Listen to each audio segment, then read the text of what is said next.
sun's rising slow, paint skies with gold. Coffee in hand, the stories unfold. This ain't just a show, it's where hearts align. A place to unwind, where peace we find.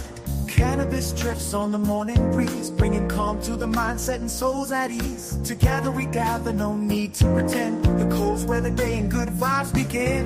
Come on in, let the love unfold. Come on in, let it unfold. In the warmth of community, hearts turn gold. Hearts turn gold. The Cove is more than a show on display. More than a show. It's a place to belong, where we start the day. We start the day. So rise with the sun, let the blessings flow. Let it flow. With coffee and peace, we let the spirit grow. Some come to laugh, some come to share. Every story told shows someone's care. We lift each other, hand in hand. Through life's storms, together we stand. The circle's wide, there's room for all. No judgment here, just love's gentle call. Every morning's a chance to reset, renew, to breathe, to heal, and see life through. Come on in, let the love unfold. Come on in, let it unfold. In the warmth of community, hearts turn gold. Hearts turn gold. The Cove is more than a show on display. More than a show. It's a place to belong, where we start the day. We start the day. So rise with the sun, let the blessings flow. Let it flow. With coffee and peace, we let the spirit grow.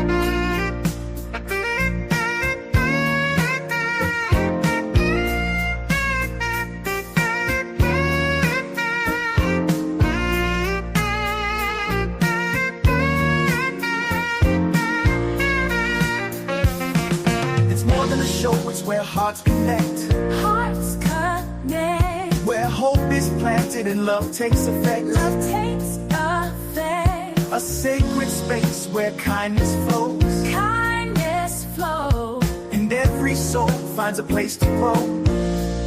Let's grow. Come on in, let the love unfold. Come on in, let it unfold. In the warmth of community, hearts turn gold. Hearts turn gold. The Cove is more than a show on display. More than a show. It's a place to belong, where we start the day. We start the day. So rise with the sun, let the blessings flow. Let it flow. With coffee and peace, we let the spirit grow.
a new day's here.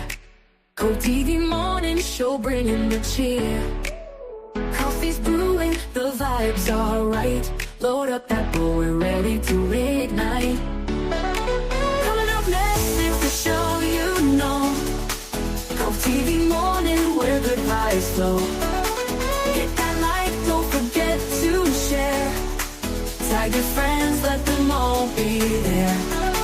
From early dawn to the morning light, Cove-TV's here to make it bright. We've got the news, the fun, the groove. So grab your coffee, get in the mood. Coming up next, it's the show you know.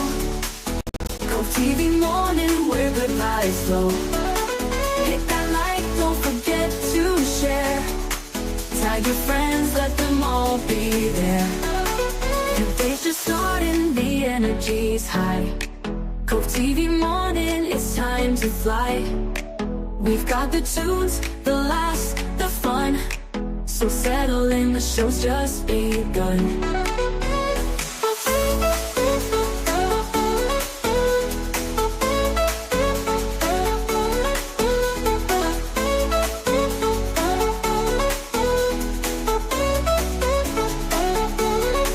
Whether you're waking up or just getting in, Cove-TV morning is where you begin. With coffee in hand and a smile so wide, we're bringing the sunshine, come on, ride the tide. Coming up next, it's the show you know. Cove-TV morning, where good vibes flow. Hit that like, don't forget to share. Tag your friends, let them all be there. Cove-TV morning, the place to be. With coffee, a bowl, and community. So start your day with us in tow. Cove-TV morning, let's start the show. Cove-TV morning, the place to be. With coffee, a bowl, and community. So start your day with us in tow. Cove-TV morning, let's start the show.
Good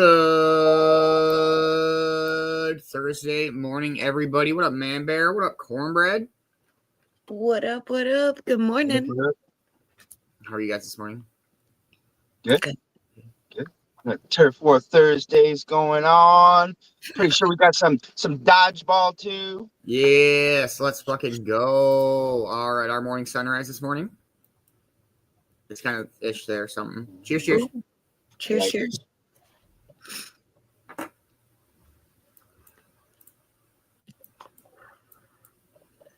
Good morning, Amber. How are you? I hope you are having a wonderful Thursday morning. Good morning, D. How you doing this morning? Morning. Good morning, Boxman. I hope you're having a great morning. Good morning, Kay. How are you? I hope you are having a wonderful morning. Good morning, Brianna. How are you doing this fine morning? Good morning, Gary. I hope you're having a great morning. Gary, can you drop the word only when you get a chance? Good morning, Ma. How are you, dear? I hope you are having a wonderful morning. Good morning, Christina. What's going on?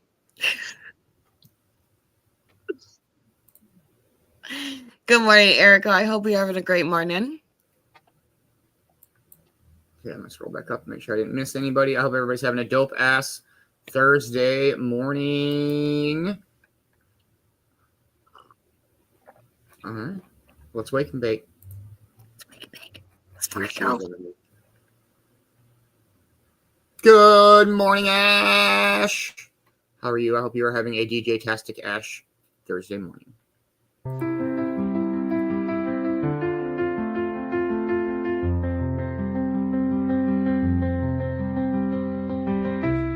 The morning's here, the horizon glows.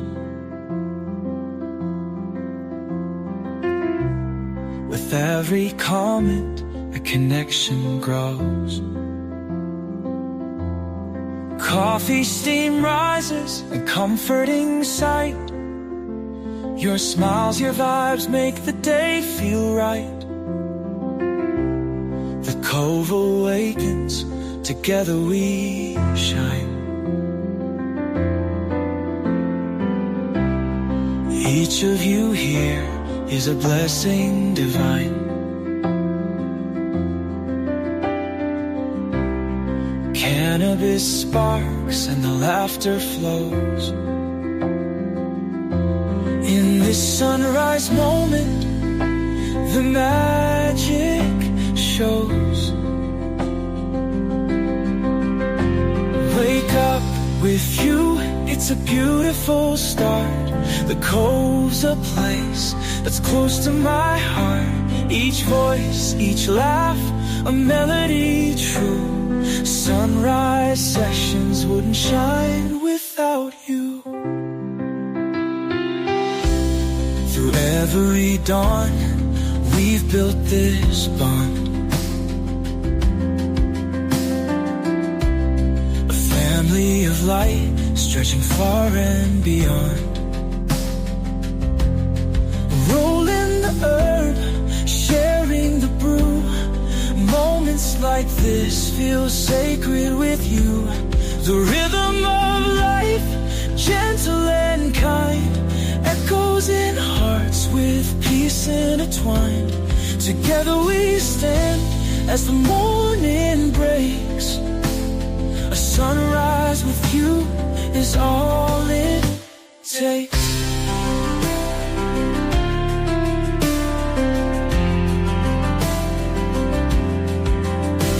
Wake up with you, it's a beautiful start. The Cove's a place that's close to my heart. Each voice, each laugh, a melody true. Sunrise sessions wouldn't shine without you. Wake up with you, it's a beautiful start. The Cove's a place that's close to my heart. Each voice, each laugh, a melody true. Sunrise sessions wouldn't shine without you.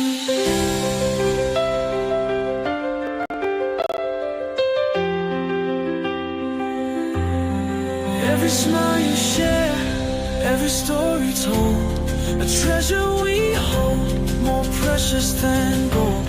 You lift the light, you brighten the way. The Cove feels alive with you every day.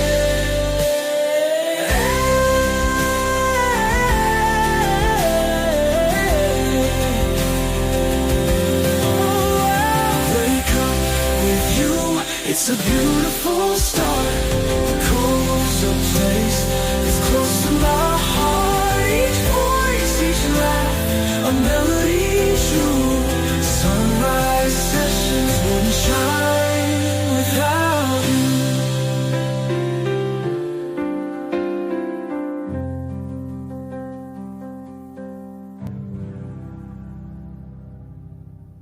Good morning, CJ. How are you, dear? I hope you're having a wonderful morning. Good morning, Vicki. How are you? Good morning, brother Bill. How are you? Good morning, Nikki. How are you? Gary, are you still rocking with us? Can you drop that word only? If you have not got your Getting Stoned word in, please do. Man-Bear, no work today. Cornbread, what you got going on today? I work today, actually. They switched my Tuesday, Thursdays. Oh, shit, that's right. Dang, I thought you were going to be up all morning. I know, I'm sorry, man, but like I got to do the flipping. No, I know, I understand. I just misunderstood. The bacon, you right. Making the chili. Apparently, people love the chili. I haven't tried it yet. When you do try it, if you do try it, Bear, let me know how it is. All right. I just know that like we put it on everything else too. Like there's chili cheese nachos, there's fucking chili baked potatoes. Like, oh yeah, there's a lot of shit. I wish there was a one. Or yeah, I wish there was. Yeah. We don't have close around us. It's like an hour away. What time do you work today this morning, remember? 6. Yeah, I'm gone soon. Sorry. Yeah, I know. God damn it. Gosh damn it. Sorry. Yeah, I know. And even worse, I'm working. Yeah. So yeah, I'm gonna miss the afternoon show too because I gotta go help my father-in-law. Well, although you guys are gonna be happy, man. I'm getting him into blinkers today. Like he was kind of into blinkers like a year or two ago, and he's like, "Can you go buy me a cart?" Yesterday, and I was like, "Yeah, I can." And he's like, "I want something that tastes good." And I was like, "Well, what kind of flavors you like?" He's like, "I don't know. How about blueberry?" I got a blueberry dynamite cart to try today. So I'm fucking yeah. Luckily the Kodiak Kings are on a bye week, so I know. That's kind of odd too. How my schedule switches the week that the Kodiak Kings are on a bye week. So like I miss when I'm not playing. Then next week they're gonna switch it back and I'll be here. Can you hear his phone at all? What? Can you hear Ryan's phone at all? I just want to make sure that it's not interrupting. Not too bad. Okay. Christina, you would be our next Getting Stoned order. Do you want to drop the word only if you are still rocking with us? I make the chili every day. Hell yeah. All right, morning update for it is May, everybody. What the hell happened to April? We got this day in history coming up after 420. We got our morning speaker this morning. We'll have a Dodgeball News Network and chilling in the Cove this afternoon. Come and hang out and play some dodgeball with us. If you are not on a team, reach out. We'll get you on a team. And then Turf Wars tonight. We're in week 46. What the hell? It's craziness. Wow. Pretty Red Cobras. Let's go. Let's go Tigers. White Tiger domination. We're coming back. We're gonna come back. Just like the Kings this year, we're gonna come back. Hey, we're not in last, so we still happy. We training. We good. Happy motherfucking May Day. Absolutely, Amber. It is. I know. I made a video with the NSYNC song. It's not the same. I totally made a video with the NSYNC song. It's gonna be May. Yes, that is great. I even wrote a dope ass day. And you can catch Turf Wars on the Yerpers page, the Cop Slots page, and the Cove-TV YouTube. I went very 90s, very Taco Bell 90s. Oh, very. Yep. Or you know those cups that everybody had that had the aqua and the purple on it, and we have no idea what the symbol was, but like everybody knows what that symbol was. It was just like this like blurred symbol of purple and that aqua color. It was some kind of cup company or something. We all knew. There was like 6 colors in that era. That's it. For real. There's right. There was like 6 colors. And they were all like not like normal. It was like it's not blue, it's like blue. Although your sign reminds me of every single 80s ski coat too. Very bright and fluorescent. I swear I had green, pink, purple, but like you stood out. 2-minute warning. It reminds me of Saved by the Bell. Yes. Saved by the Bell. The cafeteria they had or whatever, the little restaurant or whatever. What was it called though? I can't remember. I'm out. I can't remember. It is giving Saved by the Bell vibes. That's so weird, Amber. It really is. I'm not gonna lie. So that's the same. See, that's the first Twilight series. If you want to think about it, were you Team Slater or Team, Morris? Right? Jacob, fucking, right? Vampire Werewolf. We got Slater, Zach Morris. Which one were you? Yes, I remember all that. Yeah, it's gonna be an amazing day. Don't miss out on anything. going on. If you haven't got your boy entry in, make sure you jump over and do that.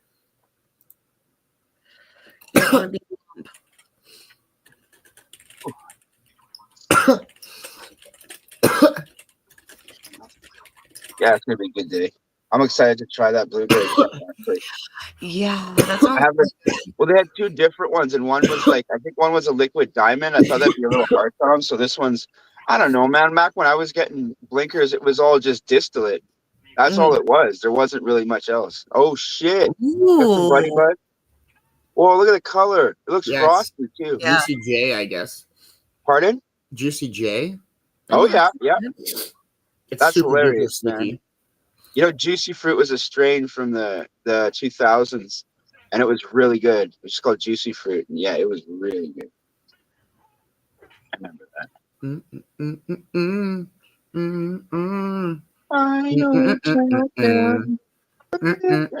Also, I believe with a thing called 420. Happy 420. Happy 420. Smoke weed every day. Especially if it's Thursday and you're Man-Bear and you have to work.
Man-Bear, don't leave us. You Hold can on. blame it all on me. Okay, guess what, Beans, and guess what, Man-Bear? What? Cornbread? If anybody hasn't told you today, y'all are fucking amazing ass people. Don't ever forget that. Thank you, Cornbread. So are you. Thank you. I do have to make my exit, though. I'm sorry. No, Man-Bear. I'm sorry. I love you all. I love waking up with all you. I love waking bacon, man. And I love the Cove-TV morning show. Much love, Cornbread. Much love, Beans. And I will catch you all later tonight for some turf wars. White Tiger domination. Make sure you all spread some love and positivity. Do something nice for yourself, something nice for your friends, something nice to stranger, and you will see Man-Bear later today. Make some Man-Bear clouds where I'm out that grind. You know what I'm talking about. Week's almost over, ladies and gentlemen. We're going to have a wonderful weekend. Much love. Much love, brother. Have a wonderful day at work. I got my phone. What an asshole. Man-Bear, come back. It's fucking awesome. I love the Vidalia's thing, the Vidalia. That shit's so fucking great, Christina. Booyah, Kasha. What? Magic. Magic. Yeah. Or magic? Magica. Magica. Hey. Man-Bear just said me. He said, I heard you say, he said, have a wonderful day at work, Man-Bear. He said, thank you. Yay. You heard me. Are you going to take that asshole back? Oh, no. No. He's still an asshole, but he's our asshole, and I wouldn't have it any other way. I fucking love that guy. Good morning, Yvonne. How are you? Hope you're having a wonderful morning. You snuck in while we were 420, and then Man-Bear was exiting. And it's okay. What's everybody got planned for their thoughtful, thankful, think about it Thursday? That kind of goes back in with the thoughtful. So, well, that's a working name. Ryan's got a couple things to do today. I might sit out there and watch him and stuff like that, but he's got to put what do you say? You got to put brake pads on my mom's Jeep. No, you do. Yeah. I mean, it's not terrible. I mean, I'm sure he knows damn well what he's doing, and so he'd probably be able to walk you fucking through it if he was sitting there. Oh yeah, definitely. Yeah, absolutely. I mean, it's not like fucking like craziness. I mean, it's more like dirty and grimy as fuck than hard. I don't mind getting dirty. Uh-huh. I really don't. Oh my goodness, I was like, what the hell is that noise? It's Morgan being Morgan. Morgan being Morgan? Yeah, she is. I don't know what she is doing. She's playing, rolling around. Magic's like work. Magic works his ass off. Yes. Yeah, it's gonna be a pretty good day. I got a few things to work on. It's kind of rainy day, fever outside. It's beautiful out here. Hey, aren't we supposed to be done with these April showers shit? It's cold out there. It's warmer than it was. Ooh, that's thunder. Last night. The fuck do May showers bring? June bugs? I don't know. Oh, fuck them things, okay? Cicadas are terrifying. I am afraid of June bugs, and you can even ask Ryan. I don't like them. She loves them. No, I don't. Those things are like, what? No, that is May flowers, okay? May flowers bring pilgrims. May showers. I don't know what May showers bring. Yeah. I do like that joke, though. If April showers bring May flowers, what do May flowers bring? Touché. Right, Morgan? Probably some dysentery. My guess would be maybe dysentery. You would. I don't know. I just like picking on UK. It's too much fun. You like what? What? She really just said I like. Yeah, that's not. You're a June bug. I don't know. No. I have one caught in my fucking hair. Oh, you loved it, you know. And Ryan had to get it out. Oh, that would be dope, Amber. Hell yeah. But I mean, you do dope ass IT, so I mean, I don't know why they would go with anybody else. If you are in that North Carolina area, I don't know how far it's going to travel. And you want a dope ass high tea, reach out to Amber. She's like, I've seen a lot of the stuff that she's put together, and it's amazing. What do you want cookie this morning, dog? Oh, sorry. Come on, get her. Come on. Good morning. Yeah. Oh. Bye, Christina. Bye, Christina. Much love. Much love. I hate thunderstorms. I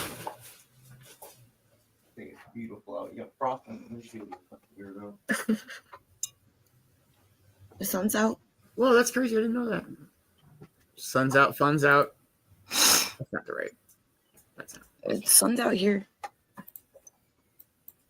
It's not sunny.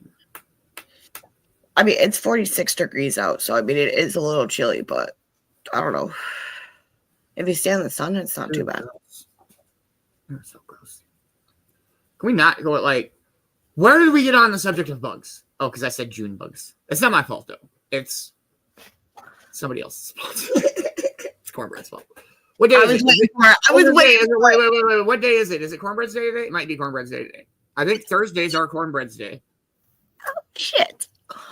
Is that because Ryan's home too, and y'all can like team up on me and be like, we may or may not have had a meeting about something. Oh, that would not surprise me.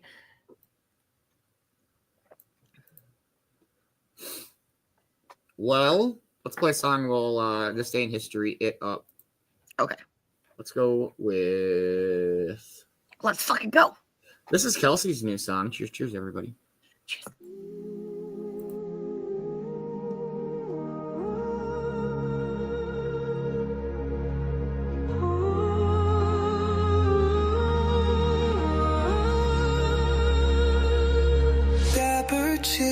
She floats with grace, a glowing soul in every space.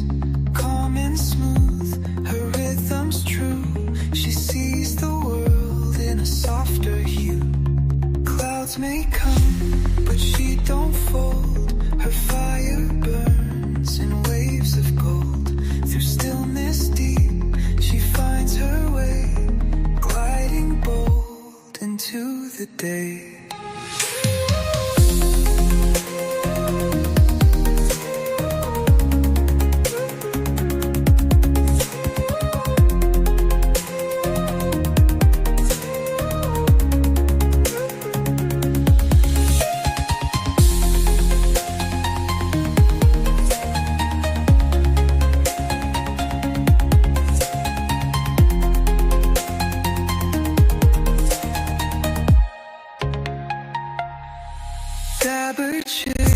She floats with grace, a glowing soul in every space.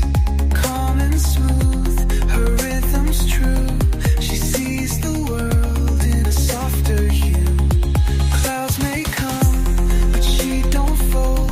Her fire burns in waves of gold. Through stiffness deep, she finds her way, gliding bold into the day.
fucking love that song. I fucking love that song. Not as much as the other one, but her original Dabber Chick song? No, my favorite song. Oh, Ride High. Where the hell? But I do like that song. I really I love it. It's got a nice beat to it. It's awesome. Like,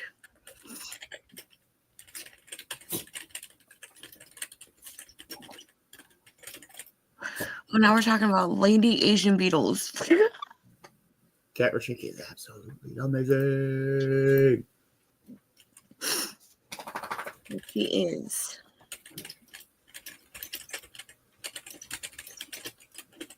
Did Morgan get up and shake? She's in a good mood this morning. I was gonna say because Athena got up on the bed and she started shaking too, and I'm like, what the hell? And now she's eating. She just is very random this morning, which just say she has mornings like that. I get it. Some mornings she's like, I don't fucking know what I'm doing. I'm like, right? I hear that. Yeah, I agree with her. I agree with her, 100%.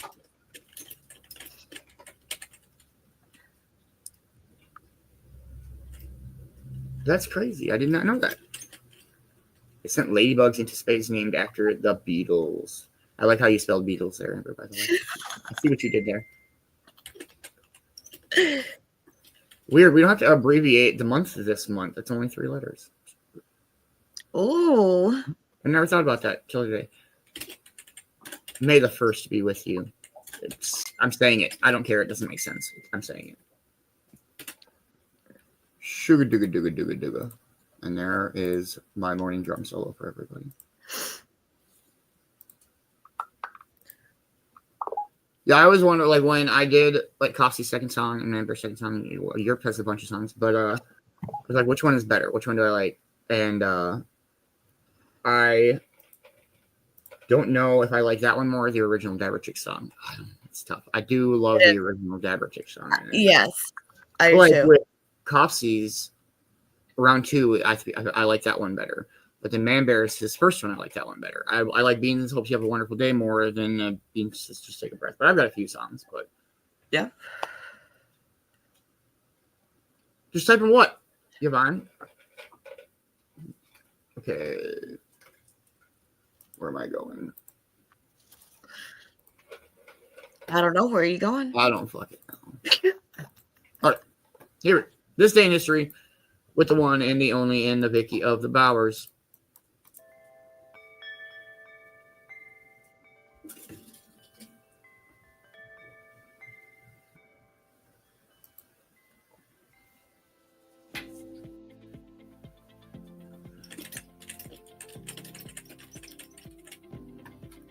Hi there, and welcome to this day in history for May 1st.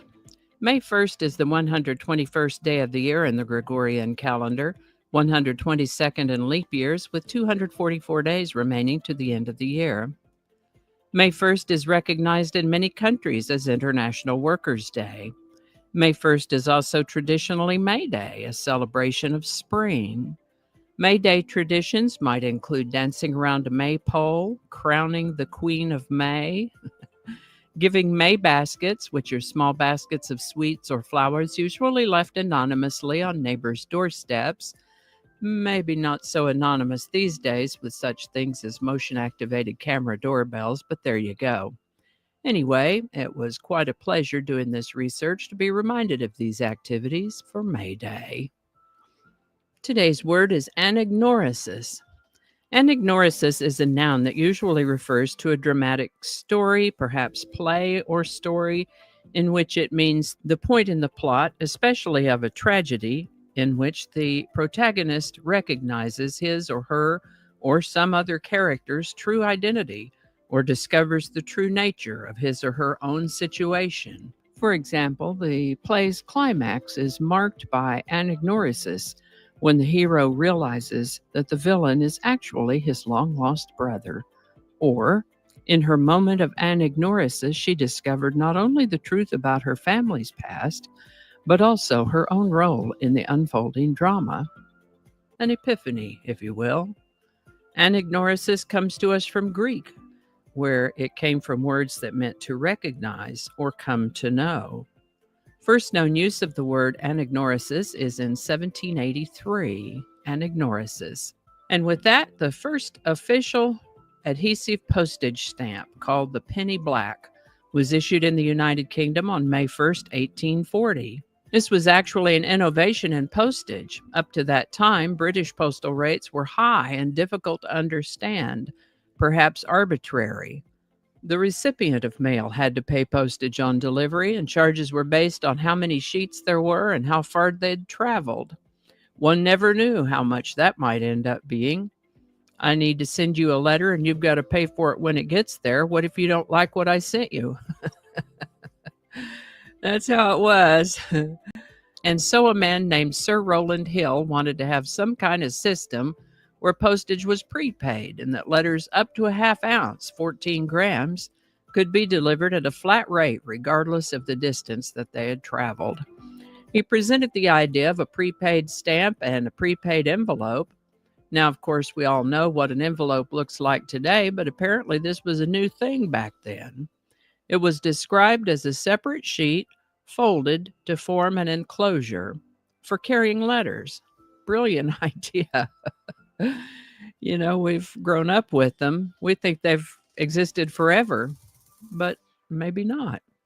The idea was accepted and the design was chosen for the stamp, and the design for the first stamp, the penny black, included a profile of Queen Victoria, and there you go. Now, these stamps were issued beginning today, May 1st, 1840, and were valid to use beginning May 6th. Prepaid postage, 1/2 ounce, any distance. Good job. This is the birthday of American singer, songwriter, and musician Judy Collins, born May 1st, 1939. She studied classical piano as a child, but her interests turned to folk singing, much to the dismay of her classical piano teacher. Her debut album, Made of Constant Sorrow, was released in 1961 when she was 22 years old. Since then, she's gone on to complete 36 studio albums, 9 live albums, and a whole bunch of compilation albums, with somewhere around 20 of her albums making it onto the charts. I counted 22 singles, with over a dozen of those making it onto the charts. Lovely voice, Judy Collins. I'm glad she survived the pain and heartbreak in her life. She sure had plenty of it, but she survived it all and brought us all this beautiful music. Judy Collins. And in honor of Judy Collins' birthday, today's song is Both Sides Now. This one was written by Joni Mitchell, and Judy Collins released it as a single in 1968. It's become one of her signature songs. It's also been featured in movies and TV shows and has been covered by dozens of artists in the intervening years, including a couple of versions by the song's author, Joni Mitchell. But we're talking about Judy Collins today. Both Sides Now. Link in the description. Today's quote is from author Fennel Hudson, who said, "May, more than any other month of the year, wants us to feel most alive." Fennel Hudson. Alrighty, y'all take care. Be good to each other. I'll see you next time. And I think that's going to do it for us today. Thank you so much for watching. Consider subscribing if you haven't already. Feel free to share this video with a link in your email, messaging, or social media. If you enjoyed this series, you can check out the playlists in the description. You can find me on BitChute, Facebook, Odyssey, Rumble, YouTube, and X, as well as on a blog page called No Really. All those links are in the description. Alrighty, that's all I can think of right now. Thanks again, and I'll see you next time. Much love, Vicki B. I hope you're having a wonderful Thursday. Thank you so much for this day in history every day. We super duper appreciate it. And please make sure you are following Vicki on all of the platforms that she mentioned. I don't know, you guys. That Nigerian prince, seemed like a pretty decent dude. I mean, there was a couple typos, but like, we all typo, right? I think it's fine. I mean, it's totally safe. He said I could trust him with my routing information. So It's fine. Seems like a good dude. And I mean, he's a prince. How do you not? You know what I mean? Right. Right?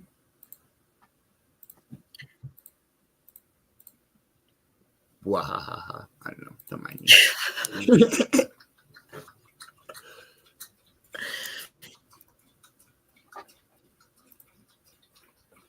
No, never ever. That's not a thing that anybody would ever do, would it, BK? I don't know if there's any certain types of breakfast anybody's eating out there. Okay. And that's so great because if you know, you know. And if you don't, you don't get it. Oh, I love y'all. That's so fucking great. Hey, I say dumb shit all the time. Kelsey sent me a video of a clip from an older show. And I literally was like, I fucking hate you guys so much. And she just buzzed out laughing. And I'm like, it's not fair. I've messaged Kelsey during shows. And I was like, bro, sometimes I say some dumb shit that I wish I would not have said on air. Like, hey. Right. It happens. It does. Happens to the best of us. Yes.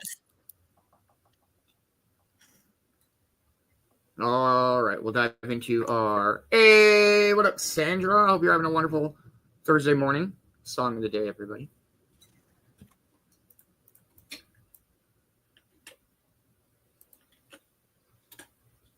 Oh, there's like certain shits that certain people say that like I know what that's from. Like Magic, if he ever drops the hashtag Turtle Lives Matter, I know what that's from, you fucking asshole. Oh, not even ready. I don't have the song in the studio yet. Do do do do do do do do.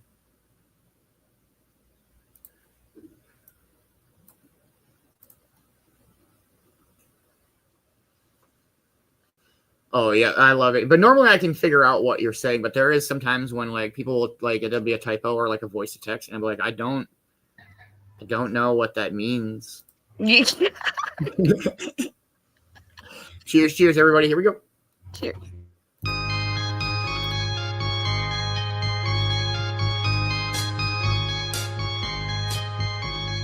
Flows and flows of angel hair and ice cream castles in the air and feathered canyons everywhere.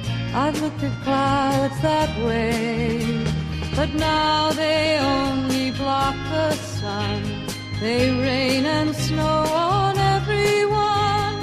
So many things I would have done, but clouds got in my way. I've looked at clouds from both sides now, from up and down, and still somehow it's clouds' illusions I recall. I really don't know clouds at all.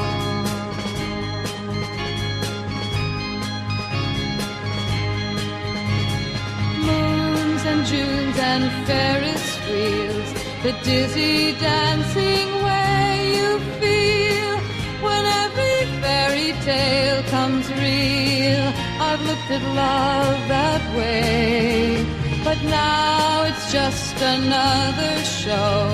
You leave them laughing when you go, and if you care, don't let them know. Don't give yourself away. I've looked at love from both sides now, from win and lose, and still somehow it's love's illusions I recall. I really don't know love at all.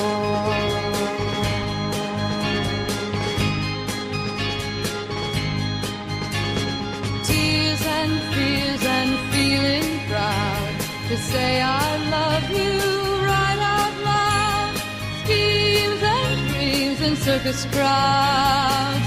I've looked at life that way, but now old friends are acting strange. They shake their heads, they say I've changed. Well, something's lost, but something's gained in living every day.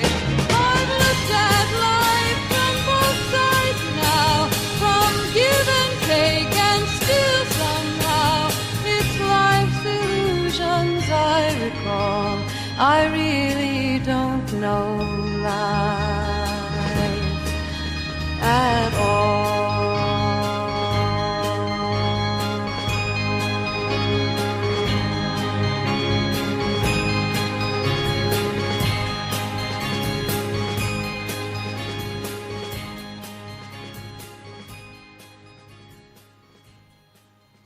Good morning, Nate Dogg. How are you, brother? I hope you are having a wonderful Thursday morning. Hell yeah, Gary. That is dope. Let's fucking go. This is for you and nobody else, Gary. Congratulations. Congratulations. That's dope. That's a good song. I don't know that song. Nope. I don't know. But it seemed like a good song. I enjoyed it. It was very like 60s-y. Yeah. Maybe early 70s-y, but definitely very late 60s-y. Definitely. She's crazy this morning. All right, it is a dodgeball morning. Let's frickin' go. Let's fucking go. We'll play a song and we'll start to maybe try to find a morning speaker, probably. Let's go with this one. Cheers, everybody. We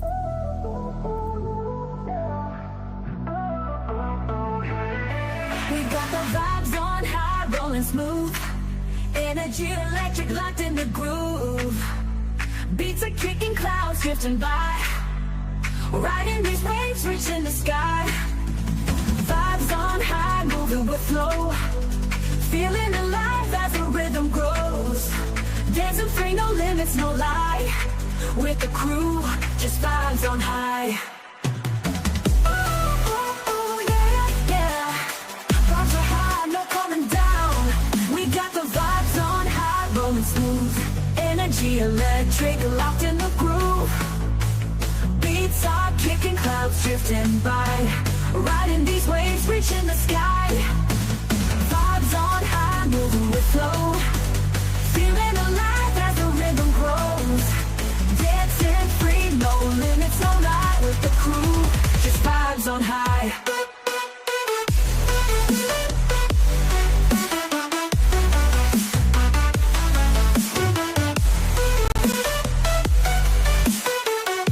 Just vibes on high. We got the vibes on high, rolling smooth. Energy electric, locked in the groove. Beats are kicking, clouds drifting by. Riding these waves, reaching the sky. Vibes on high, moving with flow. Feeling alive as the rhythm grows. Dancing free, no limits, no lie. With the crew, just vibes on high.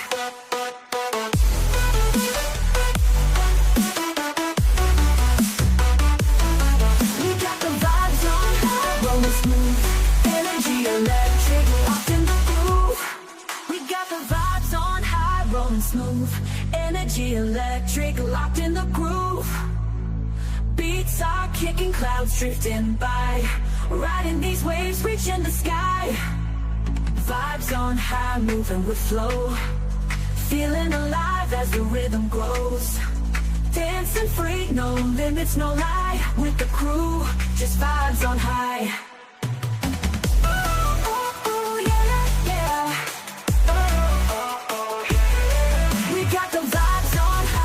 Smooth. Energy electric, locked in the groove.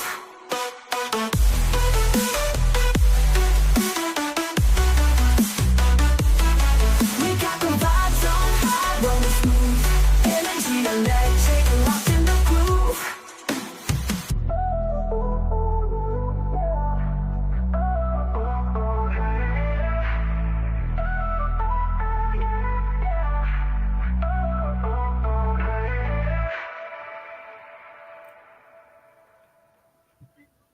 Let's fucking go. I love that song. This randomly popped in my head yesterday, but when I say you're You say yerp. Yerp. Yerp. Yerp. Yerp. Yeah, I don't know. I was like, I was randomly popped in my head yesterday. I was walking back from the store. That's the shit that happens in my noggin. Don't blame me. It's not my fault. It might be. It's probably It's cornbread's fault. It's probably cornbread's fault. Good morning, blah, blah. Good morning, brother Scott. How are you? You're having a wonderful morning, man. Good morning, little Peck. How are you, brother? Hope you are having a wonderful morning. Yeah. Little Peck. All right, I did find us a good morning speaker. Okay. We'll play one more song, and then we will dive into our Thursday morning Cove-TV sports-ish themed morning speaker. Let's go. The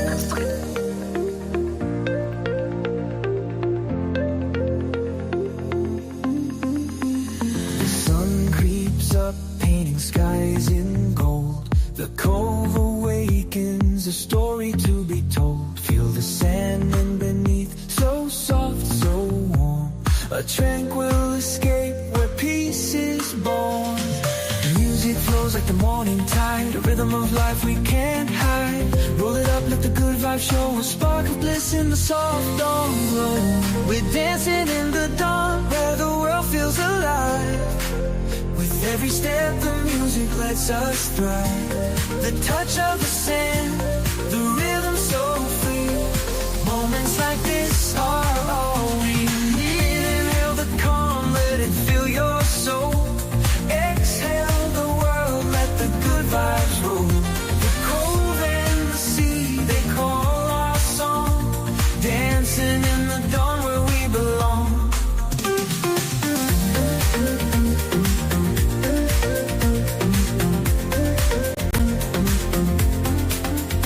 Morning light reflects on the water's face. At the cove we found our sacred space. Roll the green, let the clouds drift high. A moment of magic beneath the sky. Time slows down as the day takes hold. The cove, our temple, the sunrise gold.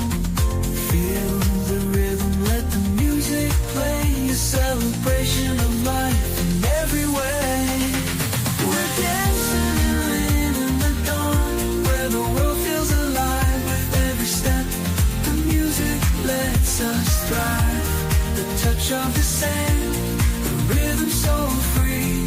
Moments like this are all we need. Inhale the calm, let it fill your soul.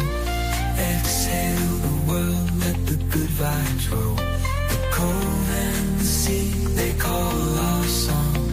Dancing in the dawn where we belong. We're dancing in the dawn where the world feels alive. With every step, the music lets us thrive. The touch of the sand, the rhythm so free. Moments like this are all we need. Inhale the calm, let it fill your soul. Exhale the world, let the good vibes roll. The cold and the sea, they call our song. Dancing in the dawn where we belong.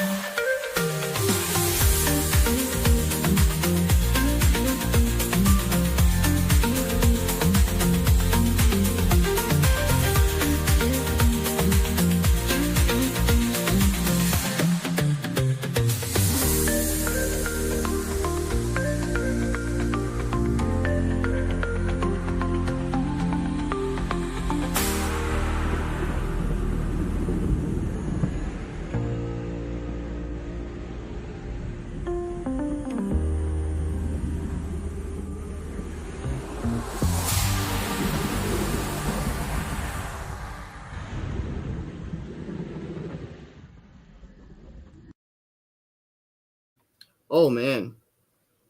That was a good one. That's a really good one. All right, everybody. Our morning speaker this morning is the one, the only Dallas Cowboy legend himself, Michael Irvin. Let's fucking go. Oh, there we go. I'm trying so hard. I'm good. We're good. It's good. Here we go.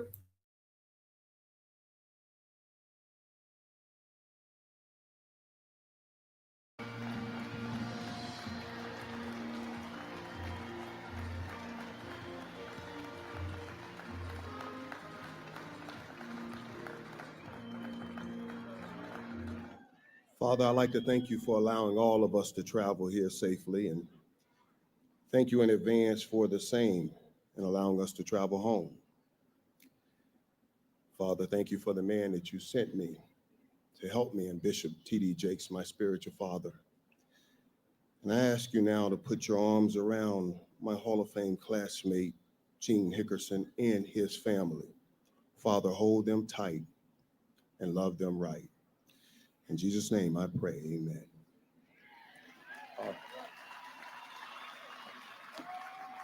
Hey, thank you. I want to send a special love to all the people in Dallas, Texas. Special love to all the Dallas Cowboy fans all over the world.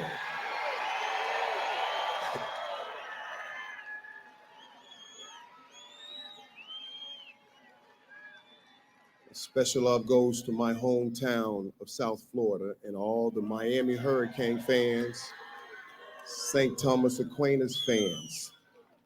But I want to send love to every fan everywhere, because you hear so often that people say, oh, these are the guys that built the game. No, it's your hunger and your love for the game and your love for what we do that make this game what it is. I thank you for loving the game like we love it.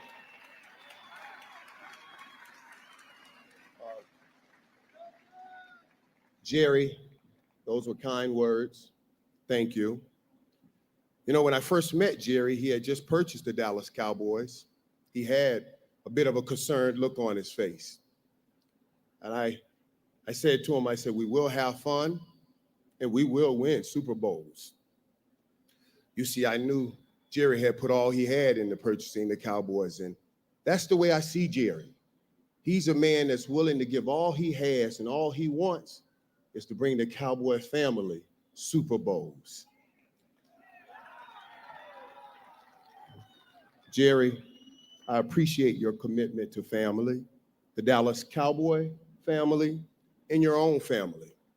He has a beautiful wife, Jean. And I tell her this, I just love her to death. Her spirit exudes beauty. Her mannerisms exude class. She's Matey Austin, how are you doing this morning, brother? I hope you are having a wonderful, wonderful morning. We're just hanging out doing our morning speaker. This morning we're listening to the one and only Michael Irvin. I mean, I'm not a huge Cowboy fan, but I mean, you gotta give props where props are given or deserved. Yeah, Michael Irvin's dope. Here we go. one of a kind. Gene, I do love you.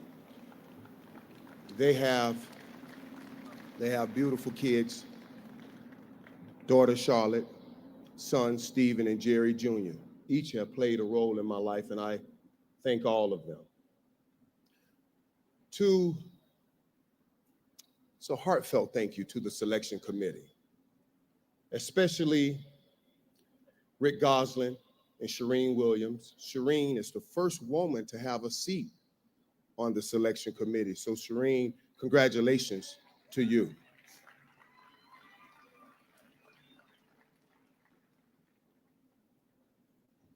These gentlemen behind me, these men, they inspired me to become the player that I became.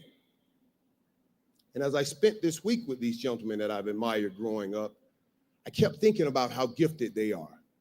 Man, they're gifted to run and cut, gifted to throw and catch, gifted to run through blocks and make great tackles. And then I met their wives and their families. And I realized that it's not only about the gift God gave us, but equally important is the help that God gave us. The help is the people that God put in place to support us on our journey. So I will try to put the credit in the right place tonight and share with you my help and my journey. I thank God for the help of my father, Walter Irvin, whom I lost at the age of 17. He was my hero, and he loved, I'm telling you, he loved the Dallas Cowboys. I woke up this morning smiling, knowing that my father will not be here in the flesh, but that he is in heaven, watching and celebrating with his all-time favorite coach, Coach Tom Landry.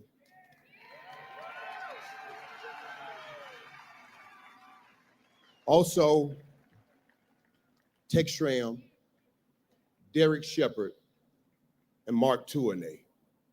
Those guys, we think about them here, we feel them here, and they will always be with us. Before my father made his journey to heaven, I sat with him. His final words to me were, "Promise me you will take care of your mother. She's a good woman." As you've heard, my mother raised 17 children, most of whom are here tonight.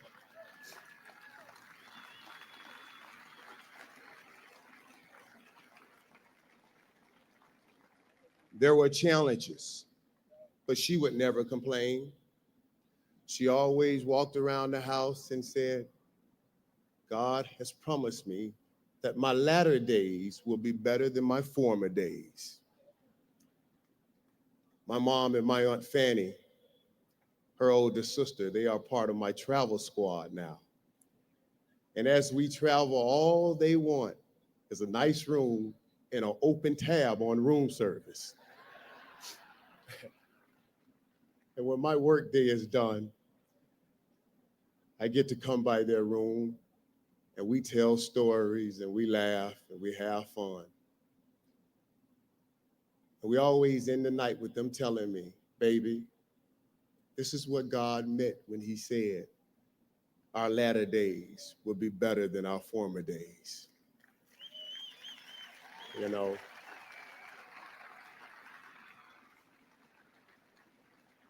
I can't tell you how it makes me feel to know that God uses me to deliver his promise. I love you, Mom. I love you, Aunt Fanny.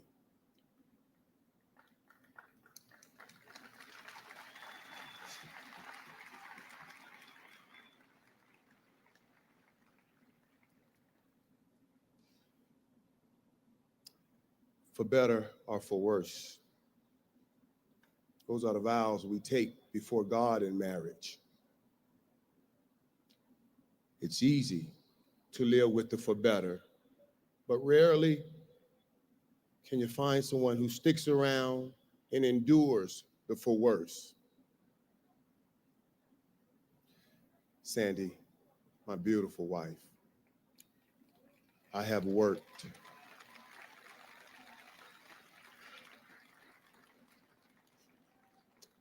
tirelessly, baby, to give you the for better, but I also gave you the for worse. And you didn't deserve it. You didn't deserve it. But through it all, I experienced the depth of your love. And I thank God for you. I love the mother that you are, the wife that you are. I love the way that you take care of our family, our daughters, Maisha and Chelsea, and our sons, Michael and Elijah. I thank you from a place that I can't mention, I can't even express, baby, for keeping our family together. I love you so much.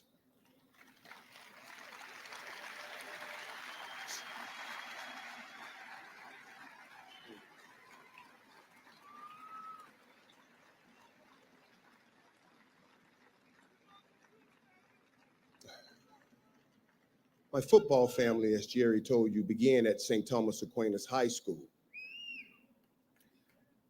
under the wise tutelage of a great coach named George Smith. George Smith has dedicated 37 years to that great program, a great man, and I thank all the people at St. Thomas for believing in a young man like me. And then I went on to the University of Miami. And I think most of y'all know how I feel about the U. Yes, the U. You better believe it. And after that, I was drafted by the Dallas Cowboys, where I played and worked with some of the best to ever be around this game. For example, Emmitt Smith.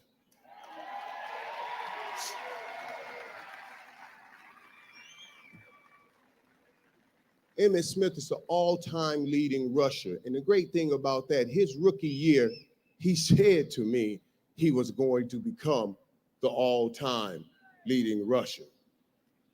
I doubted him, like I think everybody would have. But what an inspiration to be in a room and see a man set a goal so high and then be persistent, be dedicated, and accomplish that in which he set out to accomplish. Emmitt, you're an inspiration to so many.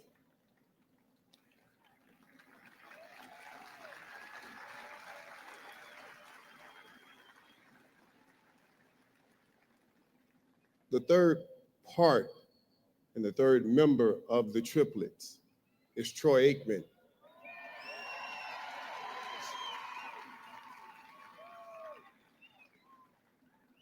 My quarterback, our leader. Troy Aikman led us to 3 Super Bowls. When I say led, I mean led to 3 Super Bowls. It's all time. He's the winningest quarterback in the decades of the 90s. And then if you talk to him and you ask him what's his most memorable game, he will tell you that 94 NFC championship game that everybody's talking about. It's a game that we were down by 21 and we lost, but we never gave up. That's the mark of a true leader. All he wants is for each player to give all he has all the time. That's Troy Aikman. That game is one of my most memorable games for all of those reasons, but it had a little something extra for me. We were down 21 and Troy came in that huddle with those big blue eyes and he looked up and he said, "Hey, I'm coming to you no matter what." Whew. Let me tell you, as a wide receiver, that's all I ever wanted to hear. Just come to me no matter what. And he did. He came to me no matter what. But Troy, you've always come to me no matter what. And I'm not just talking about on the football field. And for that, you have a special place in my heart, and you always will, no matter what. I love you, Troy. I love you deeply.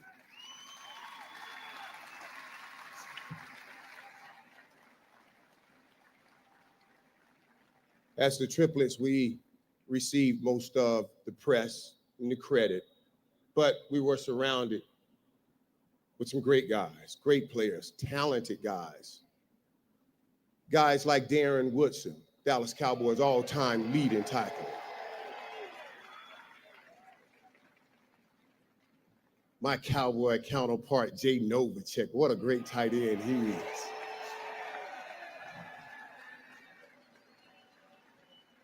Daryl Johnson, the unsung hero, Moose.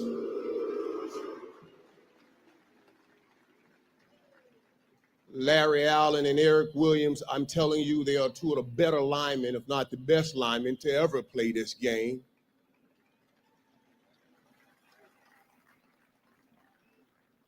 The big fella, Nate Newton. Jim Jeffcoat. And one of the best cornerbacks and the finest athlete I ever went around, that's Deion Sanders, prime time. And so many more. You can't accomplish what we've accomplished with just great players. You also need great coaches, and we had that. We had guys like Norv Turner, Dave Weinstedt, Dave Campos. My position coach, Coach Hubbard Alexander, who is my heart. Coach, you took me as a young man out of high school, and I know I gave you a lot of mess through the years. Thank you for being there, Coach.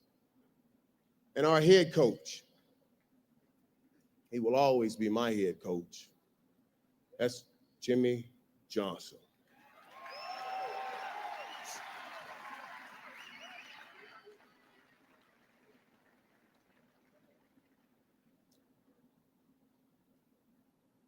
We worked hard. We had the best, and I'm telling you the very best, and I'm willing to take an argument with anybody on this, strength and conditioning coach in the world. His name is Mike Warsick. He has 6 Super Bowl rings. 6 people, twice. He has won 3 Super Bowls in 4 years, once with us and now with the New England Patriots. So if anybody wants to take an argument, I am a debater. I am here and ready. Mike Warsick, you are, man, the very best. You put me back together from that knee injury. And as we always tell each other when we say goodbye, Mispa, which means may God hold you till we see each other again. I also walked on campus at the University of Miami, same day, with our PR director, Rich Dalrymple. And I know some of you are saying it's fitting that you are tight with the PR director, Michael. But Rich has been a great friend. When I walk in his office now, Rich has pictures of us. He has pictures of us at the University of Miami when he has this nice, beautiful black hair. And then he has pictures of us now when he's all gray. And he says to me all the time, "You see these gray hairs?" I said, "Yeah." He says, "You gave them to me." And I tell him, I said, "Well, you see those 4 championship rings you have? I gave them to you too."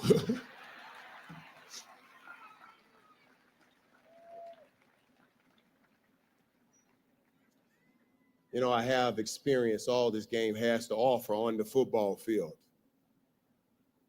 The losing, going 3-13, and even 1-15. And in my second season, the career-threatening knee injury, thinking I would never play this game that I love again.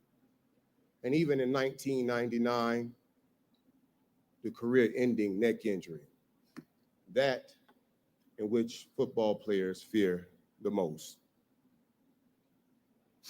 But I've also had some beautiful victories. We won 3 Super Bowls in 4 years, and I can't tell you what that feels like.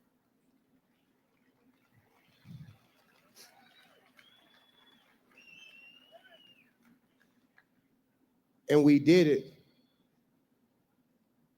with guys that we loved to play with and guys that we loved. Folks, I'm telling you, that's the true essence of a football family. And that's exactly what we are. Not was, what we are. I love all of those guys that I played with. Since retiring, I have developed a deeper awareness and understanding for this game. First, as a fan, and then as an analyst. That is where I've learned that it's so much more than merely a game. Thanks to ESPN. Thank you, ESPN, for giving me the opportunity to travel to NFL stadiums throughout this country, visiting with fans and seeing this game from a completely different perspective. The movie, Remember the Titans, is my favorite movie, starring Denzel Washington. And I love the way in this movie, the game of football brings those boys together. It unites those boys on that football field. It unites a whole town, black, white, old, young, rich, and poor. And it happens every year around this time in NFL locker rooms and NFL stadiums. So don't tell me it's just a game. My favorite day was Monday, September the 25th, 2006. New Orleans, Louisiana, site of the Superdome. I watched our people who had suffered so grievously through Hurricane Katrina fill a stadium hours before a game and stay hours after the game. I witnessed those fans as they look for each other, hug one another, and just be thankful to be in that stadium.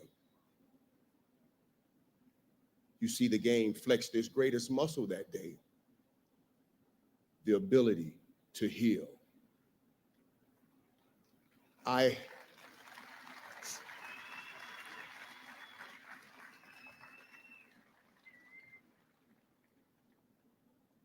experienced a football game that contributed to the healing of a city. So don't tell me it's just a game. You know, the Bible speaks of a healing place. It's called a threshing floor. The threshing floor is where you take your greatest fear and you pray for help from your great God. I want to share something with you today. I have two sons. Michael, he's 10, and Elijah, he's 8. Michael and Elijah. Could you guys stand up for me?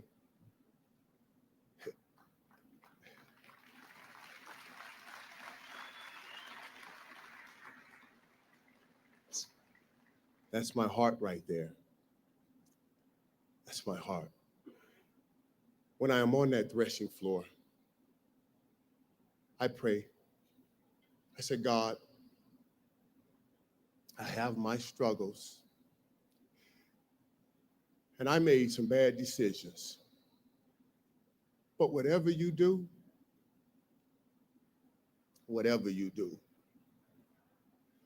don't let me mess this up.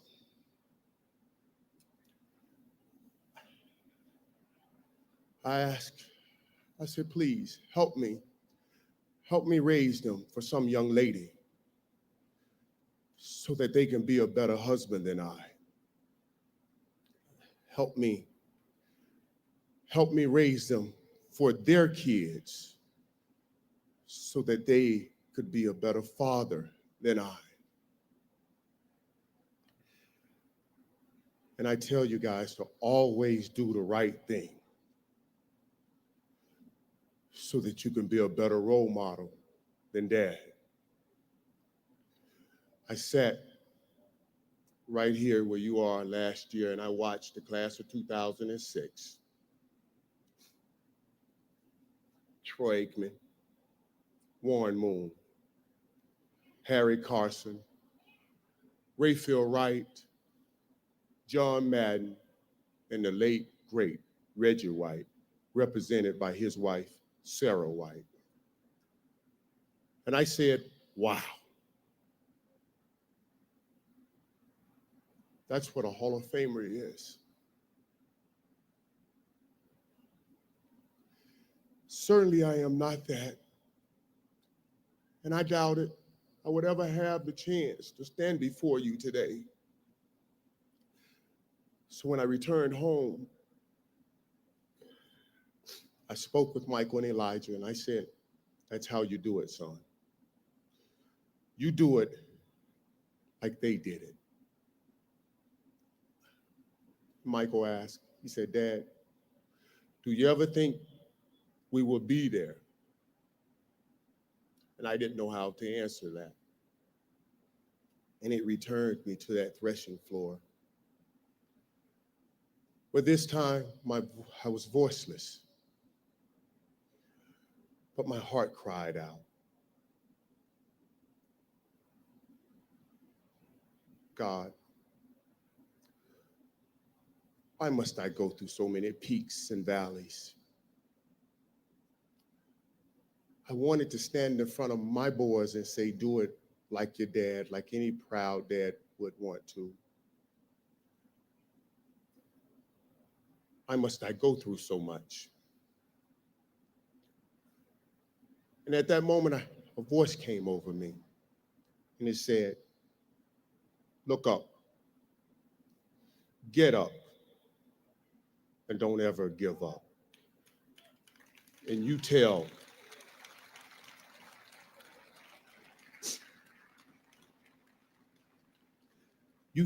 everyone or anyone that has ever doubted, thought they did not measure up, or wanted to quit. You tell them to look up, get up, and don't ever give up. Thank you, and may God bless you. Holy shit. Michael Irvin dropping bombs this morning. That was ridiculous. Yeah. That was really good. I love Michael Irvin. I enjoy his analyzing, and I love his sportscasting. And I loved him in the movie The Longest Yard. He's such a dope football player. He was ridiculous. The dude was straight beast mode all the time. He was, and like, his face just looks angry and like scary angry. Yeah, for real. Like, I love Michael Irvin, but like, if I was on the opposite side of the football field of him, and I'd be like, oh my God, this dude is going to rip my head off at some point. Yeah. But that was really good. I really like that one. Yeah. Man, he knows how to drop a mic. That's for sure. That was good. All right, we'll play a song or two, and we'll dive into some Dodgeball News Network. Everybody, let's go with... I already played this one, but I'm going to play it again. Cheers, cheers.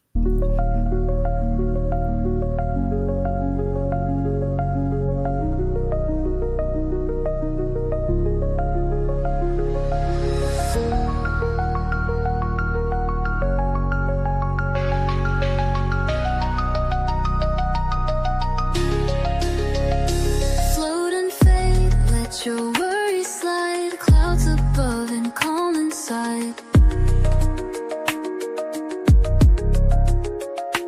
Inhale peace, exhale the weight. Find your rhythm, trust the fate. Drift through thoughts you used to chase. Now you're still in quiet grace. Eyes half closed, feel the wave. Float and fade, let the moment save. Go to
still in quiet grace.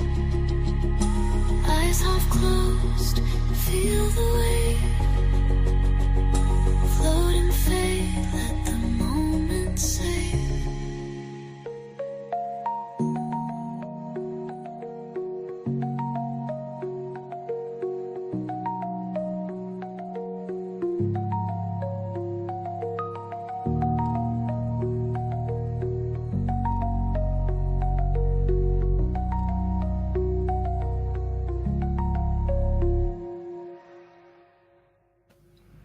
Good morning, Crystal. How are you, dear? I hope you're having a wonderful Thursday morning. Good morning, Jenny. How are you? Hope you're having a wonderful morning.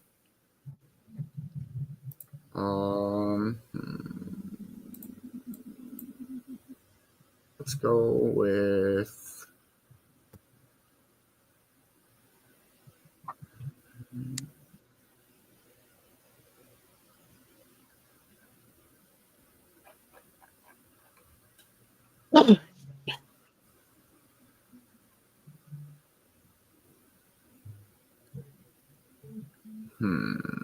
this one. Cheers, everybody. We'll play one more song while diving into Dodgeball News Network. Let's go.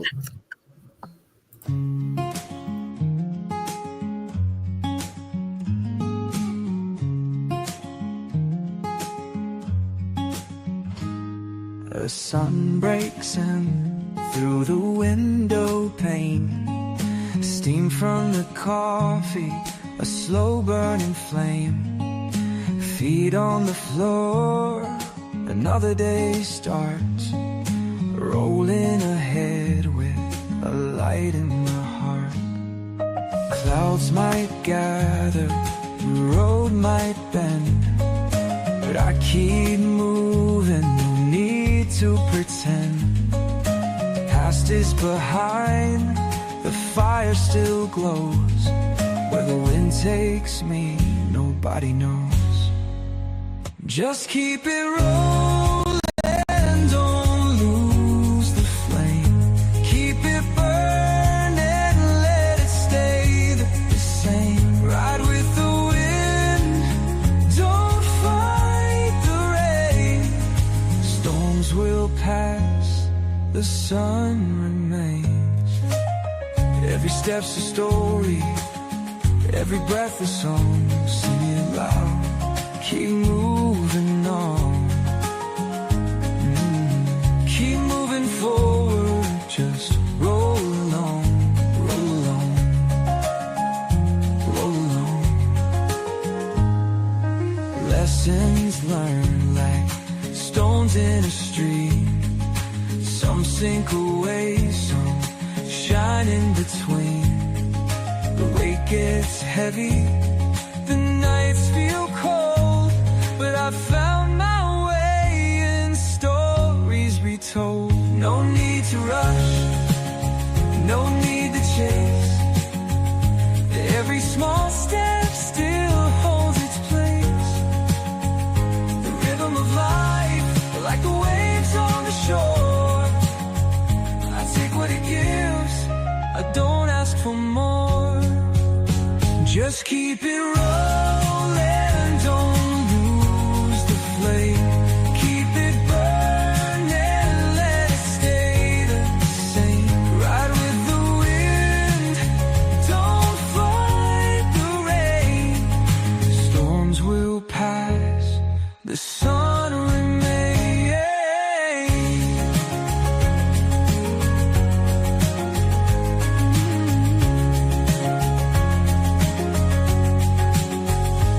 Every turn, every mile, a piece of the ride. Some days I drift, some days I glide. Through every moment, through every flame. The world keeps spinning, I do the same. The fire still flickers, the ember still glows. Wherever I land, the rhythm still flows. With every sunrise, with every sigh, I take what I need and I let it fly.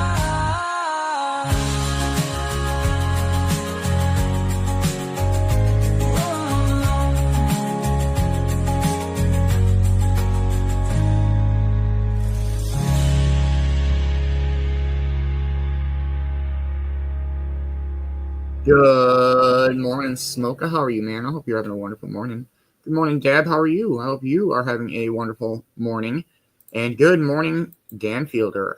I hope you are having a. All right, everybody. Here we go. It's all yours, Dan. Good morning, Dodgeball fans, and welcome back to Dodgeball News Network, coming to you live from the pit, home of the undefeated Hash Hitters, as we head into the second half of Week 4 action. It's been a wild week already. Saturday's tournament gave us fireworks, upsets, and a whole lot of movement in the standings, and now, all eyes turn to the regular season slate. With playoff spots on the line and teams clawing for position, every single match matters more than ever. The energy is high, the competition is fierce, and the dodgeball just keeps getting better. Today, we'll see 8 teams take the court looking to either solidify their momentum or bounce back from tough losses. Whether you're sitting at the top like the Crusaders or still looking to crack into the win column like the Guardians, this is where seasons start to take shape and destinies begin to form. So grab your coffee, tighten up those headbands, and settle in because the throws start flying this afternoon, and you won't want to miss a second of it. This is Dodgeball News Network, and Week 4 continues now. Welcome back to Dodgeball News Network, live from the pit, where we're coming off one of the most chaotic, competitive, and unforgettable tournaments of the season so far. Week 4 brought the fire, and every single match had playoff energy. Let's break down how it all went down last Saturday. Quarterfinals. Match 1. Maple Leaf Rush versus Terpene Titans. This clash of styles delivered early. The Titans exploded out of the gate in set 1, dictating the pace with aggressive pushes and crisp transitions. But the Rush didn't panic. They stayed patient, waiting for key openings, and gradually clawed their way back into it. After a physical grind that saw momentum shift repeatedly, the Rush forced it to a one-on-one finish and came out on top. Set 2 brought chaos, the first triple fall start ever called by a single ref. Tensions ran high as both squads struggled to find rhythm. Fouls piled up, but the Rush leaned on their resilience, outlasting the Titans in yet another tense closing stretch. A huge confidence boost for a team still finding its identity. Maple Leaf Rush win the match. Match 2. THC Troopers versus Ganja Guardians. This one had the energy of a championship match from the opening whistle. Set 1 was packed with precision throws, tough catches, and tactical feints. Both sides fought to a deadlock until the Troopers pulled off a surgical one-on-one victory to take the lead. But if the Guardians were rattled, they didn't show it. Set 2 was all about their intensity. They came out firing, landing big hits, and playing clean despite the pressure. The Troopers tried to mount a late comeback, but the Guardians kept their cool and leveled the match. Set 3 was a battle of attrition. Both teams emptied the tank. With the crowd roaring and everything on the line, the Guardians secured another clutch one-on-one finish to pull off the upset. Ganja Guardians win the match. Match 3. Yellow Submariners versus Dab Wheel Doomers. Set 1 kicked off with the Doomers playing classic Doomers dodgeball, fast, fearless, and chaotic. They snagged an early lead, but the Submariners responded with poise, matching the pace and trading blows all the way down to a one-on-one. In the end, the Doomers landed the decisive shot. Set 2 began with a false start, but the Submariners shook it off and came out composed.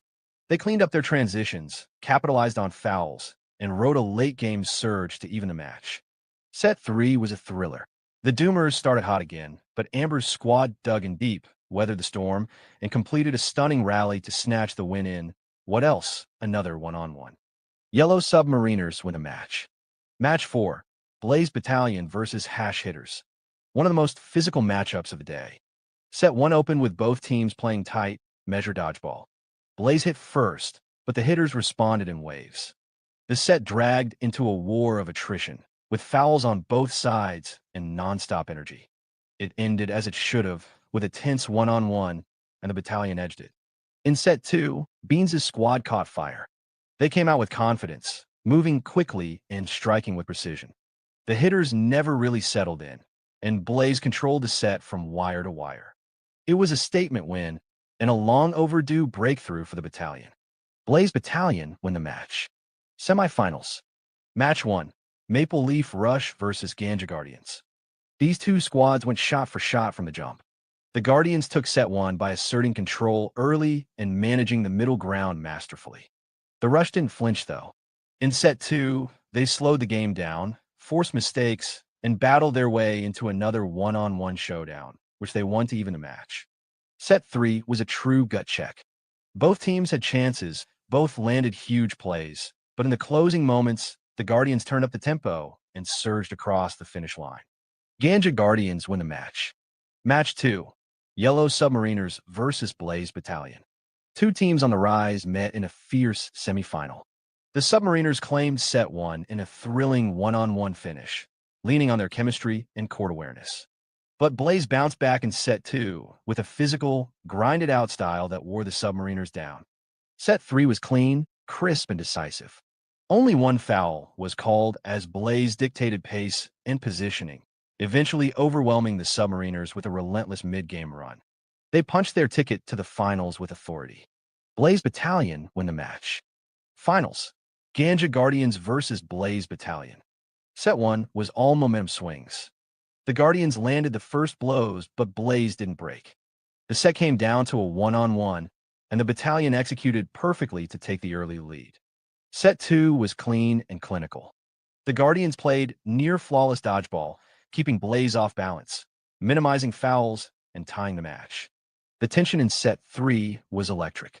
Both squads knew it would come down to a moment, and it did.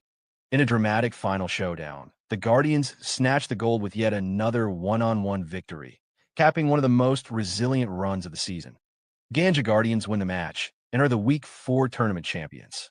The Guardians secure their first gold medal of the season and deliver one of the most clutch tournament runs we've ever seen. Meanwhile, Blaze makes their deepest push yet and proves they're no longer flying under the radar. But before we shift gears, let's take a moment to hear from the coach of the Ganja Guardians, who led their squad through one of the most emotional and hard-fought tournament runs in recent memory. Let's send it down now for a word from the Guardians coach. What a day. I don't think words can really do this group justice right now. These players, they've worked through adversity, they've taken the losses on the chin, and they've kept showing up with heart and fire. To come into this weekend and pull off win after win against some of the best teams in the league, I'm just incredibly proud. We've had our backs against the wall since week 1. People counted us out, maybe even we did at times. But the way this team kept believing, kept fighting, and stayed together, that's what makes this gold so special. And hats off to Blaze as well, they pushed us to the edge and gave us everything we could handle. That was a championship caliber match, no doubt. To our fans, to everyone who's been riding with us, this one's for you. But we're not done yet. We're just getting started. Thanks, Coach. That's what it's all about: perseverance, unity, and seizing the moment. The Ganja Guardians have planted their flag in the Season 5 landscape, and the rest of the league has no choice but to take notice. Coming up next, we'll break down the updated league standings and take a look at who's rising, who's slipping, and what it all means heading into this afternoon's matchups. You're watching Dodgeball News Network. Stay with us. Good morning, Mindy. How are you? I hope you're having a wonderful morning. Come on in. All right. Good game, Guardians. Way to go. But where is everybody standing? There we go. What a weekend it was. Clutch one-on-ones, surprise upsets, and a tournament finish that kept everyone on the edge of their seats. With 4 weeks of action behind us, the leaderboard is tightening, and every point is starting to matter a little more. So where does your team stand heading into the second half of the season? Let's break it all down. Here are your updated league standings after Week 4, right here on Dodgeball News Network. First place, Chronic Crusaders. Record, 2-1, gold, 1, silver, 1 points, 12. Once again, the Crusaders find themselves atop the standings, and they've earned every inch of it. Captain Cove-TV's squad has shown poise, control, and that signature postseason level focus even in regular season play. With a tournament championship and a key regular season win already in their pocket, they've separated themselves from the pack as the early team to beat. They're not just winning games, they're shaping the narrative of the season. Second place, Ganja Guardians. Record, 0-3, gold, 1, silver, 1 points, 8. Yes, you read that record right. Winless in the regular season, but sitting tied for second overall in points. That's how electric the Guardians tournament run has been. After a silver in Week 3 and a stunning gold in Week 4, Crystal's team has found their identity. Clutch, scrappy, and unshaken by pressure. Now the question is whether they can translate that postseason swagger into regular season stability. Second place, Hash Hitters. Record, 3-0, bronze, 2.8. Quietly and confidently, the Hash Hitters are making their move. Undefeated in regular season play and 2 bronze medals to boot, they've built a reputation for finishing strong, even when they start slow. Captain Ash's group is as battle-tested as they come, and with 8 points and no losses, they are poised for a serious run if they can continue converting close games into wins. Fourth place, THC Troopers. Record, 1-1, gold, 1.7. Smoka's squad started hot out of the gate with a dominant Week 1 performance, but recent results have exposed some cracks in the armor. They're still a threat in any matchup, and their gold medal keeps them near the top. But they'll need to find another gear if they want to hang with the likes of the Crusaders and Guardians as the season wears on. Fourth place, Dab Wheel Doomers. Record, 1-1, gold, 1.7. Chaotic, unpredictable, and dangerous, the Doomers are as volatile as they are talented. Their Week 2 gold launched them into relevance, but inconsistency continues to be the biggest hurdle. Still, sitting tied for fourth with 7 points, they've proven they can compete with anyone on the right day. The rest of the league better not let their guard down. Sixth place, Kodiak Kings. Record, 2-1, bronze, 2.6. The Kings have flown slightly under the radar this season, but with a pair of bronze medals and 2 big wins, they've quietly pieced together a strong campaign. Captain Man-Bear's squad brings grit and grind every time they step on the court. If they can string together a few more complete performances, don't be surprised if they crash the top 3. Seventh place, Terpene Titans. Record, 1-1, silver, 1.5. The Titans are a team in transition, from underdog to upper-tier contender. Kels's team plays with structure and precision, but they've yet to prove they can finish late in games. Their silver medal and solid start keep them in the playoff mix, but they'll need to capitalize on winnable matchups going forward. Eighth place, Yellow Submariners. Record, 1-1, bronze, 2.4. Consistency is the word for Amber's team. They've snagged 2 bronze medals and split their regular season contests, solid but not spectacular. Their ceiling remains high, especially given their chemistry and tactical approach, but they'll need to push through to the next year if they want to stay ahead of the pack. Eighth place, Blaze Battalion. Record, 0-2, silver, 1, bronze, 1.4. The battalion are better than their record shows. Beanz' team has been competitive in nearly every match, and their run to the finals in Week 4 shows they're still very much alive in this race. The issue? They've yet to seal the deal in the regular season. If they fix that, their medal count already proves they can contend. 10th place, Maple Leaf Rush. Record, 1-1, bronze, 1.3. They're heating up. After a shaky start, Nikki's team came out swinging in Week 4, knocking out the Titans and pushing deep into the tournament. Their first medal is now on the shelf, and with momentum finally building, the Rush are absolutely a team to watch in the second half of the season. 10 teams, 1 mission, and every point earned through grit, hustle, and heart. As Season 5 hits its stride, the leaderboard is heating up, but with so much dodgeball still to play, anything can happen. We'll take a quick break, but don't go anywhere. When we return, we'll reveal this afternoon's regular season matchups and break down what's on the line. You're watching Dodgeball News Network. Let's fucking go, as Cornbread would say. Let's fucking go. All right, we'll play a quick song, and then we will dive into our games for this afternoon. Who's playing who? Stick around. Let's go with this one. Cheers, everybody.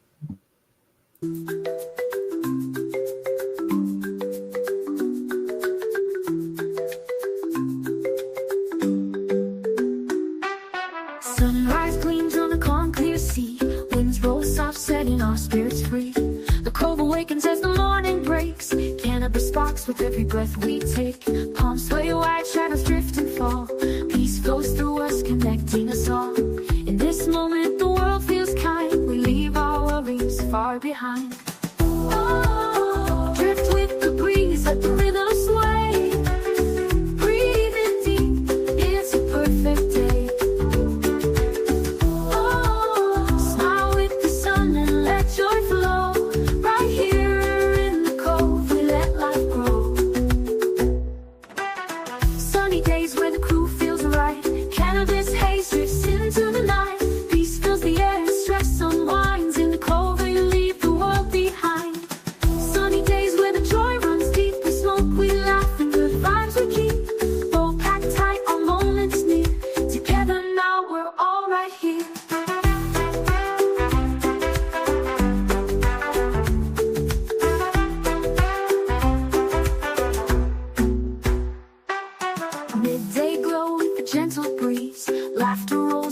waves on the seas. Man-Bear stories, Europe's wise tone. With every talk we feel at home. Beanz drops beats, keeps the vibe alive. Cove sees coughing, tears fill his eyes. The Cove's a haven where joy remains, flowing like sunshine through our veins. Oh, lift your soul, let the music play. Take a breath, let it drift away. Oh, feel the love in the ocean's flow.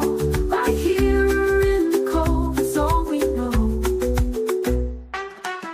Sunny days where the crew feels right. Cannabis haze drifts into the night. Peace fills the air, stress unwinds. In the Cove we leave the world behind. Sunny days where the joy runs deep. We smoke, we laugh, and good vibes we keep. Both packed tight, our moments near. Together now we're all right here.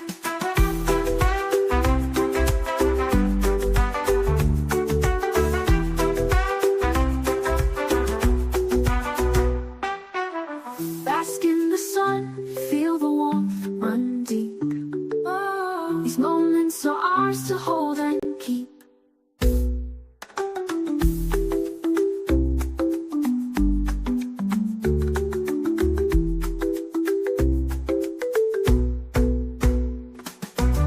Sunny days where the crew feels right. Cannabis haze drifts into the night.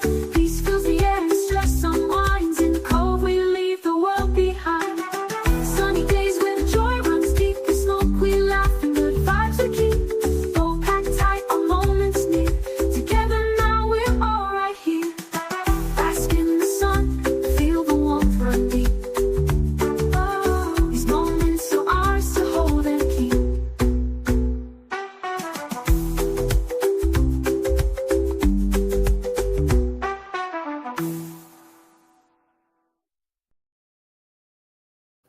All right. Sounds like it's fucking raining pretty good out. Oof. Who's playing you? Here we go. Welcome back to Dodgeball News Network. After a thrilling weekend tournament that reshaped the league standings, it's time to shift gears and set our sights on this afternoon's regular season matchups.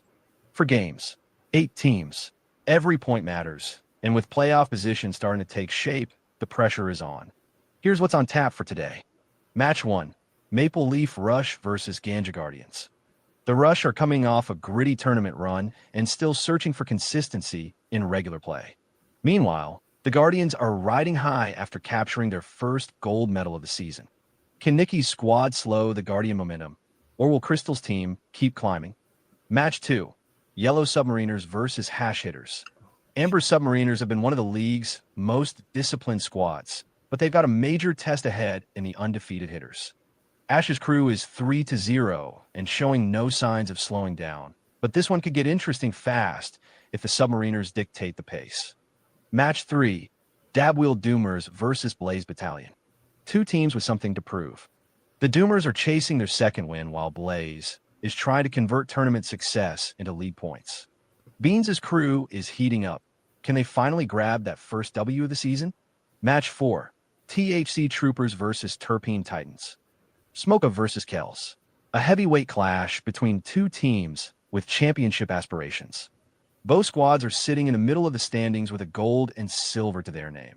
And today's game could be a tone setter for the next half of the season. That's a wrap for this morning's edition of Dodgeball News Network.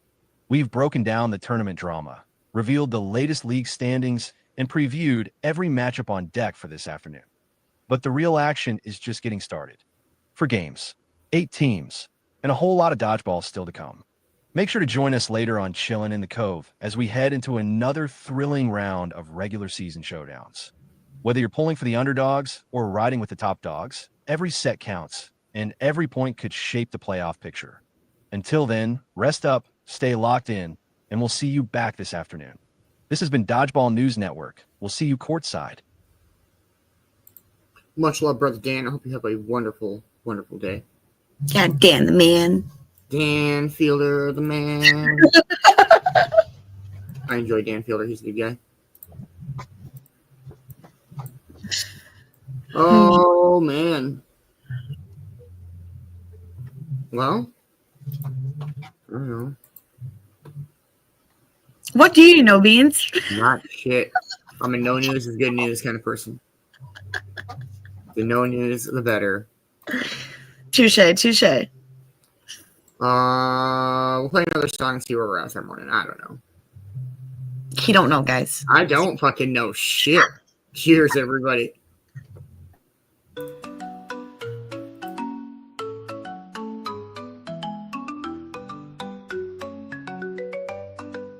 Sunlight dancing on waves of blue, palm trees whispering, sky so true. Break it down slow, pack it nice and tight, grind it up fine, everything's just right. Spark it up, watch the flame go bright, pass it around, Cove Crew's feeling light. Laughter flows with each gentle sway, drift on high, let the cove lead the way. Island drifts and dreamlike flows, cannabis clouds where the cove and the rose, floating through life in easy streams where the sun kisses sea and reality gleams. Island drifts let worries fly, cannabis highs under painted skies. Breathe it in, let the moments grow, and the cove's embrace, just let it show.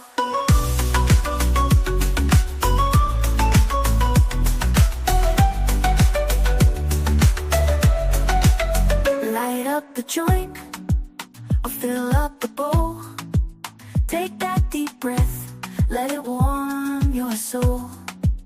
Feel the inhale, smooth and clean. Let the smoke swirl like a daydream. Close your eyes, feel the calm rush in. Exhale slow, let the buzz begin. Through the tides and into the sea, we're floating free. Just you, me, and the coves a breeze.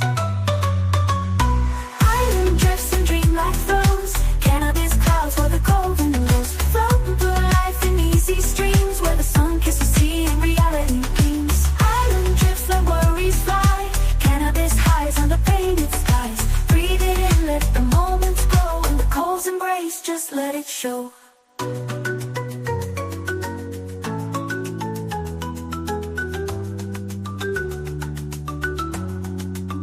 Light up the joint, or fill up the bowl.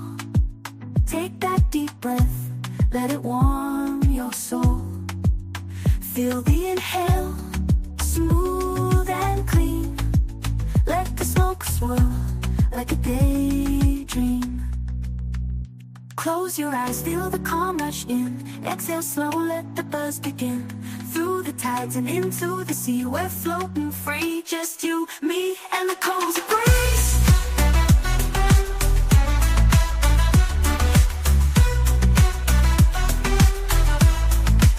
Ride the cove high, roll it up slow, let the cove vibes up the high flow.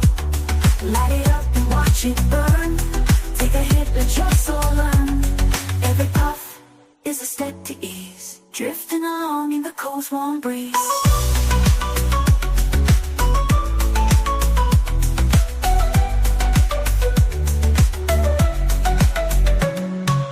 Island drifts and dreamlike flows, cannabis clouds where the cove and rose, floating through life in easy streams where the sun kisses sea and reality gleams. Island drifts let worries fly, cannabis highs under painted skies. Breathe it in, let the moments grow, and the cove's embrace, just let it show.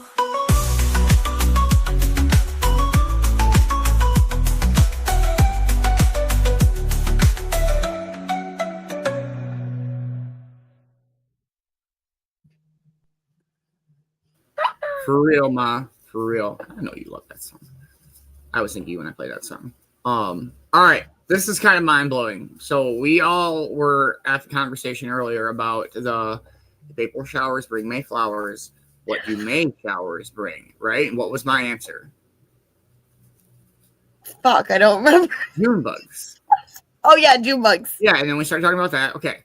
So I literally asked you, I said, if April showers bring May flowers, what do May showers bring?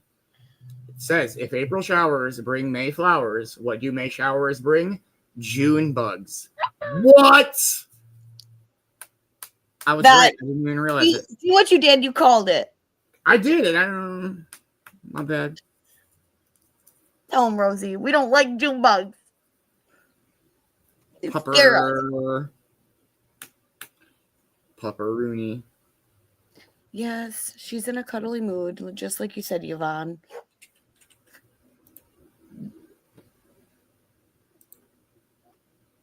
I've never had a dog do this to me before, so.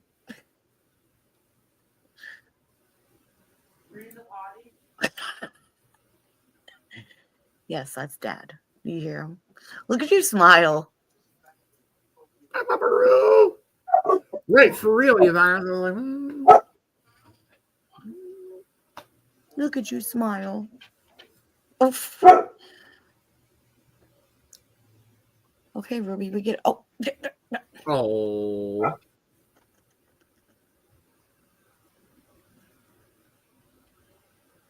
So adorable. She's something else. Hey, good morning, Darlene. How are you? Hope you're having a wonderful morning. Get that fly. Get it. Bullshit, you can't not give in. You see this fucking sleeping and stuff? Don't say anything so loud because she's gonna wake her up. Literally, she'll sit up on my lap and she'll look up at me. Like, she'll have her paws up here and she'll be like, just come on, pick me up. And I'll be like, no, not right now. Fuck away from me. Your cute ass puppy dog guys don't work on me.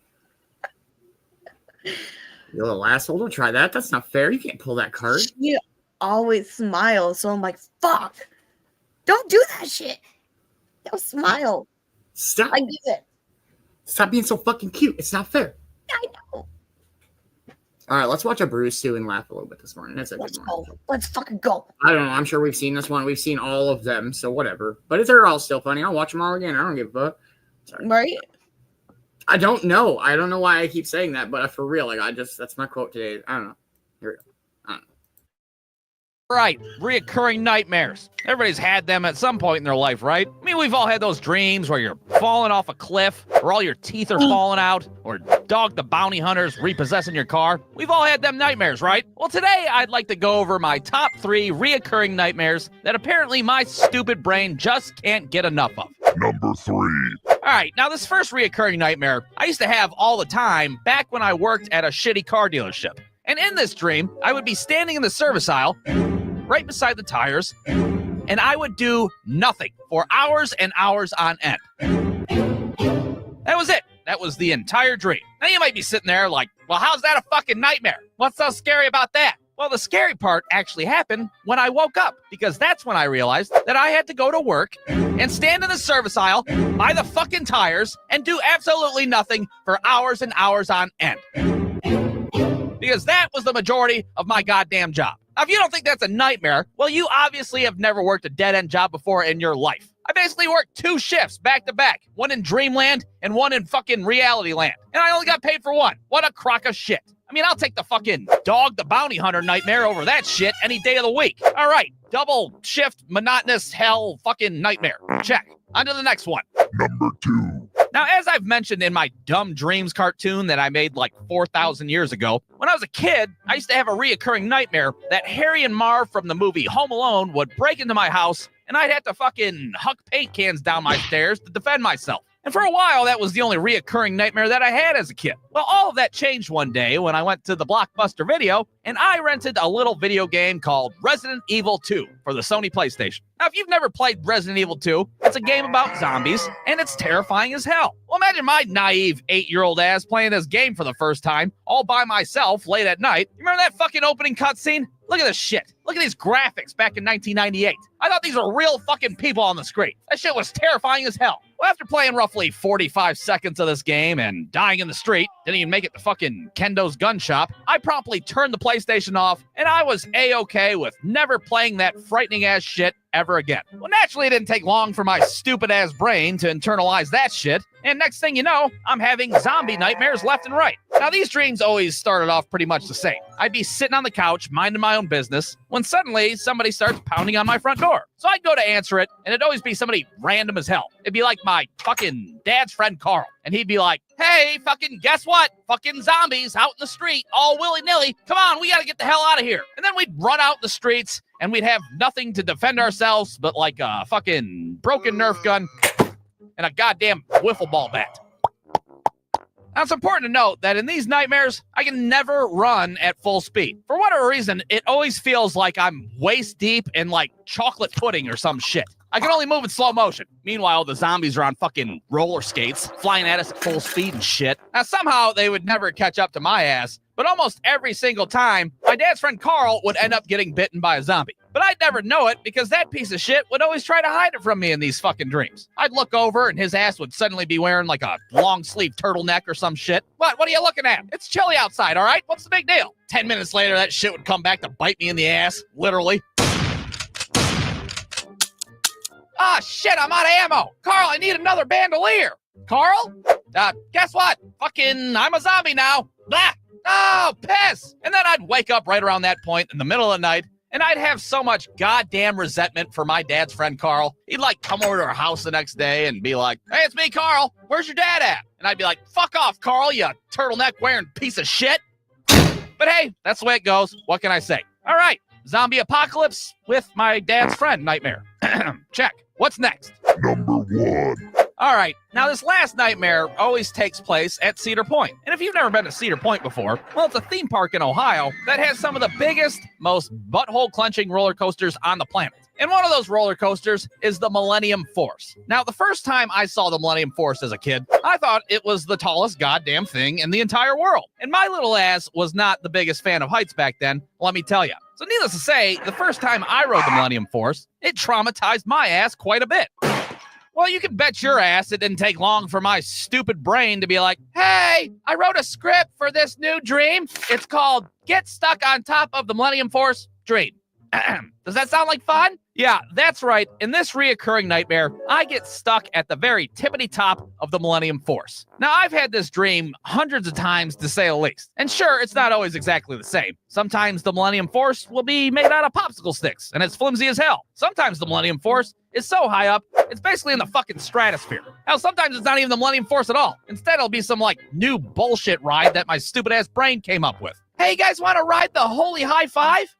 What's the Holy High Five? Oh, it's a roller coaster that's so high up. You can high-five God. Oh, piss! Oh, piss! But no matter what rendition of this stupid nightmare plays out in my head, it always ends the same way. And that, of course, is with me falling off the fucking roller coaster and with me waking up in bed abruptly. Oh, piss! With the feeling of my asshole up in my own throat. Now, thankfully, it's just a dream. It's not real. And there's nothing to be afraid of. That is until, 10 years later as an adult, I actually did get stuck on the fucking Millennium Force. Yeah, what a rootin' tootin' time that is. Having a reoccurring nightmare all of a sudden become reality. There we are, me and my wife, living our best lives, suspended hundreds of feet in the air, stuck on the fucking Millennium Force. And hey, guess what? I already did a cartoon of that story like fucking 10 years ago. So if you want to know that whole story, go check out. Or don't. I'm not your dad. I can't tell you what to do. But those are my personal top 3 reoccurring nightmares. And if you don't think they're very scary, well, that's fine. But you better hope that one of your stupid ass nightmares doesn't come true, because it sucks ass, let me tell you. Oh, wow, what a fucking weird nightmare. Hey, you! It's me, Dog the Bounty Hunter. I'm repossessing your Honda Accord, you fucking piece of shit. I love them so much. They're so amazing. That was great. Oh my God. Oh, snap. All right, we'll do one more and then we'll see where we're at with our morning. I hope everybody's having a wonderful Thursday morning. Say it, cornbread. Let's fucking go. All right, now I don't know about you, but a big part of my childhood was getting hurt on a daily basis. Over the years, I've suffered many a childhood injury because, well, I was a stupid little kid that made stupid decisions. But I'm sure I'm not the only one, right? I mean, we've all attempted to bunny hop over one of our friends before, out in the middle of the street, for fun, right? Remember? Well, today, in honor of being a stupid little kid, I'd like to go over 3 prominent injuries that I suffered as a child in no particular order. Number 1. All right, now if you guys weren't sliding down your stairs with a sleeping bag when you were a kid, I don't know what the fuck you were doing with your life. To me as a child, there was no cheaper adrenaline rush than going 0 to 60 down 14 steps in your living room. And sure, I'd get hurt. I'd get hurt all the time. But it didn't matter because that fucking staircase would call out to me all the time. Hey, you little 8-year-old bitch. I bet you can't slide down my ass with your fucking Steve Urkel sleeping bag. Oh, bitch-ass stairs. I'm not afraid of you. You're on.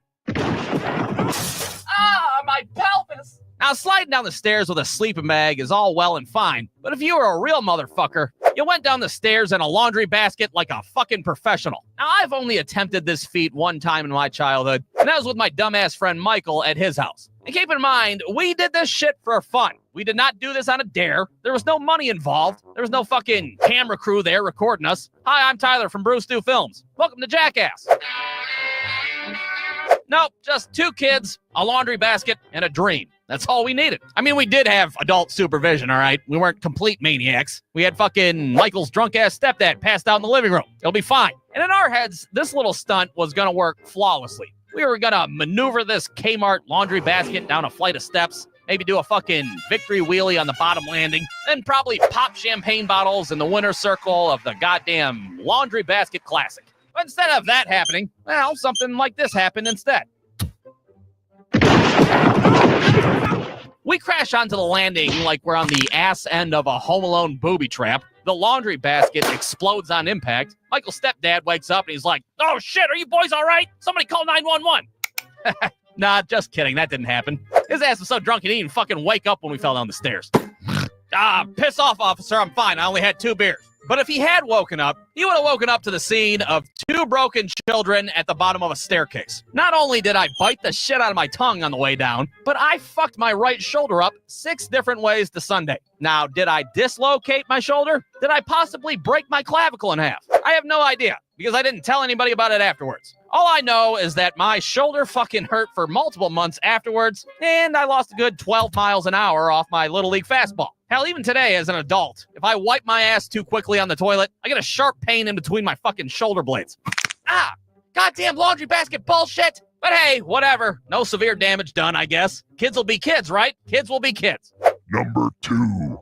Well, if slinging yourself down the family staircase isn't your idea of fun, well, let me tell you about another little stunt that we would do as kids. And this little stunt involved a skateboard and a bike with pegs. And what we like to do as children is somebody would ride the bike as fast as they could, while another kid sat on a skateboard and held onto the pegs for dear life and tried their best not to eat shit on the fucking asphalt. Yeah, what a rootin' tootin' time that was, huh? This was a goddamn game that we played all the time. It was a game that we called Hang On to the Pegs Until You Die game. And of course, we didn't have any helmets or knee pads or fucking adult supervision. I mean, aside from the neighbors watching us through their window and shit. Oh, honey, come here, quick. There's a bunch of dirty little kids doing Evel Knievel shit out in the street. Well, on one particular day, while we were outside playing the Hang On to the Pegs Until You Die game, or Hot Peg, if you will, I was determined to set our all-time neighborhood record. Now, what that record was, I have no idea. I don't know if it was distance or time spent on the skateboard or whatever the fuck. All I know is I was like, y'all better save your pennies for that big-ass holographic Guinness Book of World Records, because I'm about to be on the cover of that bitch. Now, my friend David was the one that was on the bike during this little fiasco, and I don't know if he was just feeling ambitious or if he just skipped his fucking Ritalin that day or what, but his ass started pedaling like he just robbed a goddamn liquor store at knife point. The skateboard starts shaking. It's doing that death rattle thing that happens when you're going way too fucking fast on a skateboard. You can hear a goddamn sonic boom echo out throughout the neighborhood and shit. The entire time I'm like, David, stop! Stop, David! Stop the goddamn bike! I'm gonna fucking die! But David on that day did not stop. Because David apparently was trying to break the goddamn land speed record on a fucking Huffy BMX bike. Well, next thing you know, the skateboard hits a pebble out in the middle of the street, and I go skittering throughout the road like a fucking poorly animated cartoon. Now, I don't know if you've ever slid to a stop on asphalt using nothing but your face and hands before, but it's not as fun as it sounds. One side of my face was completely scraped up, covered in road rash, but the palms of my hands were even worse because, well, I didn't have any fucking palms in my hands anymore. They were lying 14 feet behind me in the middle of a fucking street. Now, it's worth noting that this all happened just a few days prior to school picture day. Well, you can bet your ass that year, I didn't even fucking go to picture day.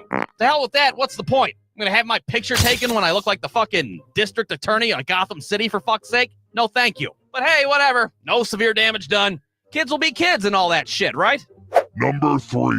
All right, now this last childhood injury happened a very long time ago. It was way back when my dad would take me with him to go play pickup basketball games at the park. Yeah, that's right. Back in the day, my dad was basically fucking Woody Harrelson's ass in the movie White Men Can't Jump. What a time to be alive. Well, while him and Wesley Snipes would be on the court hustling the shit out of people for money, my little ass would be hanging out in the playground. And it was during one of these sessions on the playground where I was on top of the jungle gym doing kid shit, minding my own business, when all of a sudden some punk-ass kid from down below starts talking shit to me. Hey, you up there. You're a fucking fart knocker. How do you like that shit?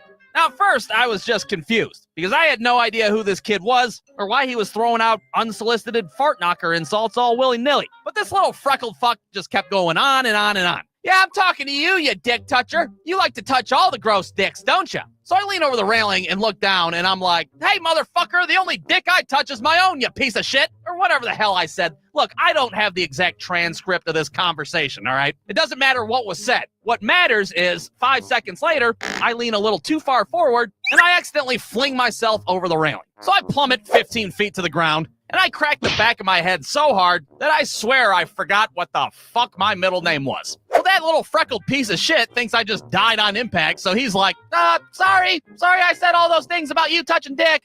See you later. Now look, I'm not gonna lie here. After falling and cracking my head on the ground, I cried like a little schoolboy bitch. Now, thank God my dad was right there fucking on the whole other side of the park, still playing basketball, so he didn't hear me crying like a big fucking wussy crybaby. I eventually calmed down, and it's pretty apparent that I sustained a head injury of some sort. There's a pretty significant ringing going on in my ears. The outside is all of a sudden a lot brighter than I remember it being. Now, did I suffer a concussion of some sort? Did I possibly fracture my fucking skull? I have no idea because I didn't tell anybody afterwards. Naturally. All I know is that I got in the car to go home that day, and I just pretended that nothing even happened. Boy, I sure hustled the shit out of those guys. How was the playground? Did you have fun? Playground? What's a playground? What the fuck is my middle name? But hey, whatever. Kids will be kids. No big deal. I was fine. Who cares if I had to fucking relearn how to write my name in cursive? I figured it out. It's not a big deal. So there you have it. There's 3 childhood injuries that stand out in my mind. And if you guys like this video, well, guess what? I could probably make 2 or 3 more cartoons on the same subject because I fucked myself up on a regular basis as a kid. The end. That was great. I fucking Oh my haven't watched that God. one in a long time. Oh shit. We are 1 minute up from 420, everybody. I hope everybody's having a dope ass day. I am. My sister just came to my door. She goes, Mom said to stop laughing. I said, I can't. I can't do it. Won't do it. Don't yell at me. Yeah. Just having a good old time out here. Leave me alone. We're having a good time. We're gonna need to listen to that morning speaker again one of these days. That dude is so fucking hilarious. Oh my God. I was crying laughing.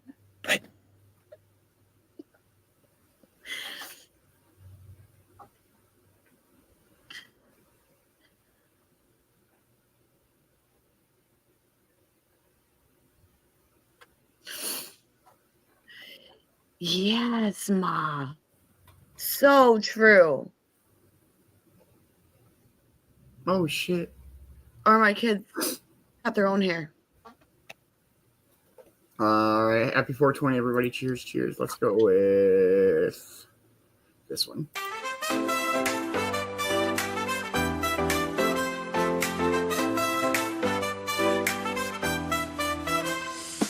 Wake up, Cove Crew, it's time to rise. The sun's shining bright, got that morning high. Grab your coffee, pack that bowl. Cove-TV's on, let's rock and roll. Palm trees swing, good vibes in the air. It's a wake and bake morning, no worries or care. Kick back, relax, let the day unfold. With every little puff, let the story be told. Wake up and talk, it's a brand new day. With Cove-TV, we're feeling okay. From the first light up to the morning breeze, we're riding that high, doing just as we please. So hit that like, share the good vibes. We wake and bake with the Cove where the sunshine thrives.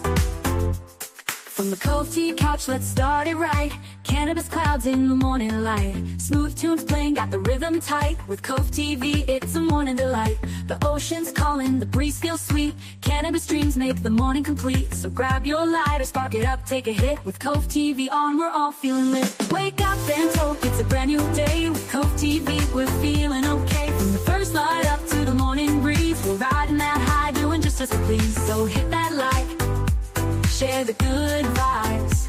We wake and bake with the Cove where the sunshine thrives. Cove to your couch, let's start it right. Cannabis clouds in the morning light. Smooth first light up to the morning breeze. We're riding that high, doing just as we please. So hit that like, share the good vibes. We wake and bake with the Cove where the sunshine thrives. Let the morning unfold, let the good times play. With every little hit, we're drifting away. It's a wake and bake vibe from the start to the end. With Cove-TV mornings, you got a friend.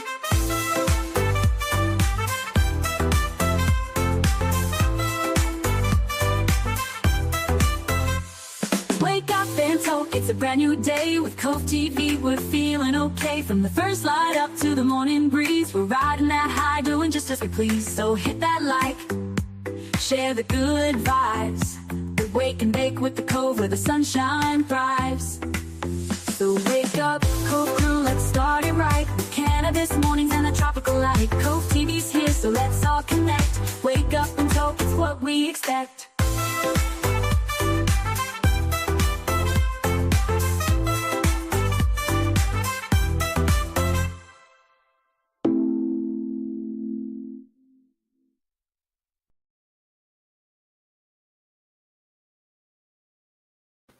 Hell, Let's fucking go. Yeah, let's go.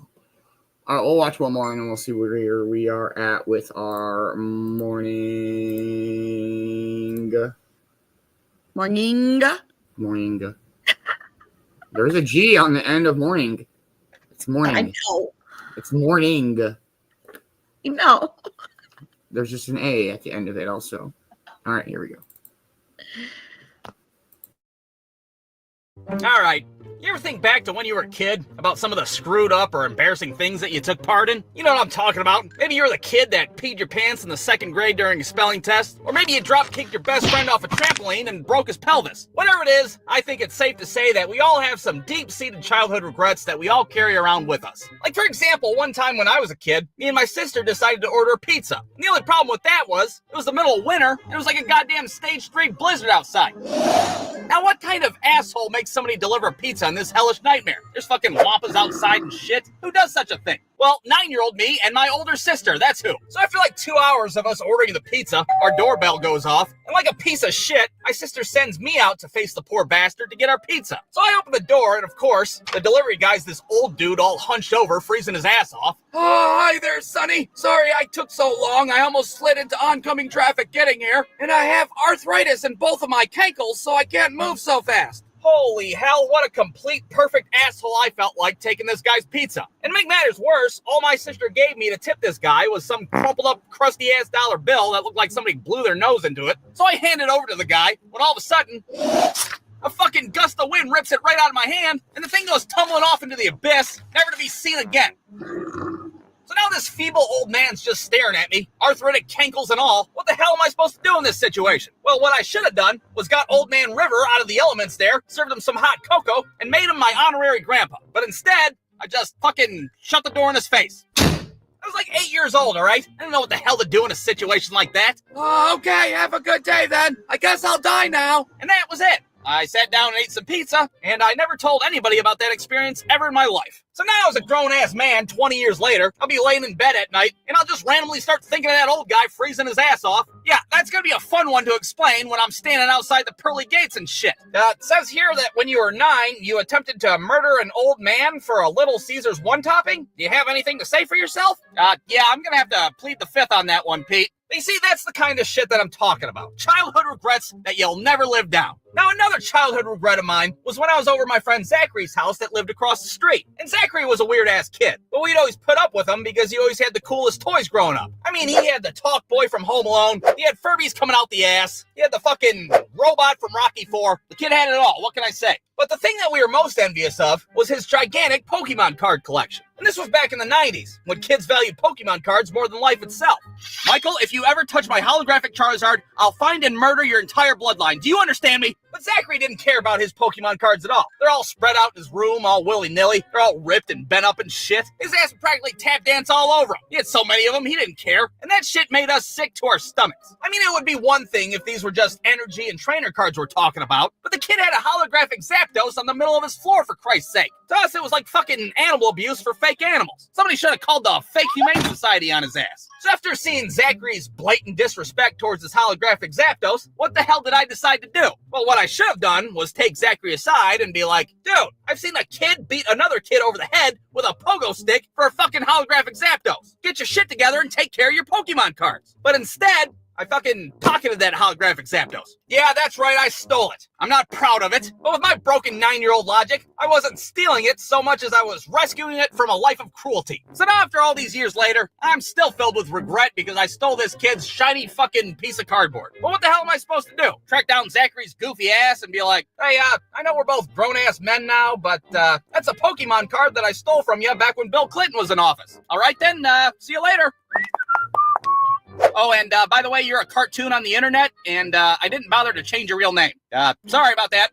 So if you're watching this, Zach, I just want to say sorry about the petty theft, and if you want your Zapdos back, well, I still have it, because I take care of my goddamn Pokemon cards. All right, let's do one more memory about me being a piece of shit, and we'll be done with it. Now this time, we're in my next-door neighbor Michael's front yard, and we're doing what most dirty little kids were doing in the 90s. We're playing WWF front yard wrestling, that's what we're doing. And this particular matchup was between my friends David and Michael. David, of course, was Stone Cold Steve Austin, and Michael, on the other hand, was Bill Goldberg. Now, of course, we told Michael that he couldn't be a WCW character, but naturally, Michael didn't give a fuck. So there they are, fighting to the death in Michael's front yard. I'm playing the role of referee in this shitty wrestling match. And to call it wrestling to begin with was a stretch of the imagination. I mean, you got David over there, like, ripping the hair out of Michael's scalp and shit. I'm just standing there like, okay, I'll allow it. That's a completely legitimate wrestling move. Well, things start getting a little dicey when these two idiots start getting a little too close to the sidewalk. Now, what I should have done in this situation would have been like, hey, you idiots, get back over here. Somebody's about to crack their head on the sidewalk. But what I did instead was not say a goddamn thing. I mean, there's a styrofoam championship belt on the line, for Christ's sake. I can't interrupt the match now. Well, imagine my surprise when David pulls off a haphazard German suplex and he cracks Michael's head on the sidewalk. And I gotta say, it was loud. It sounded like a fucking 30-06 going off in the neighborhood. At the time, I thought Michael's brain just exploded on impact. I was almost positive people on the street were calling the cops like, yeah, hello, police? Get the paddy wagon. I just watched a kid in a Scottie Pippen jersey get murdered in cold blood. Thankfully, to our surprise, Michael sits up and, well, he's looking a little disheveled to say the least. Michael, are you all right?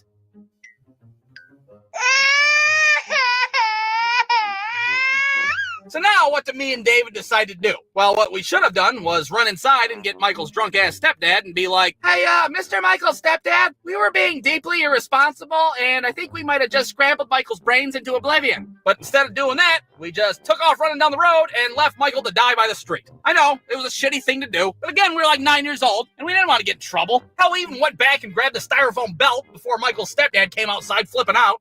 Wow, what the hell's going on out here? Michael, fix that stupid look on your face and get your ass inside. Now, in the end, Michael was all right from that whole event. I mean, he probably had a mild concussion at least, but, well, it was the 90s, so it was no big deal. What? What do you mean your head's fuzzy and you can't remember how to tie your shoes? Oh, rub some dirt in it and stop being a wuss. So, Michael, if you're watching this, I'd like to apologize on behalf of me and David. We shouldn't have left you there on the side of the street. But at the same time, I'm going to stand by my call. It was a technical knockout, and David's still the champion. So I guess you can suck it. The end.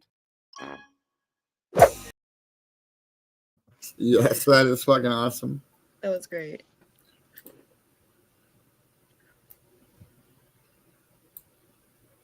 Oh, Snapples.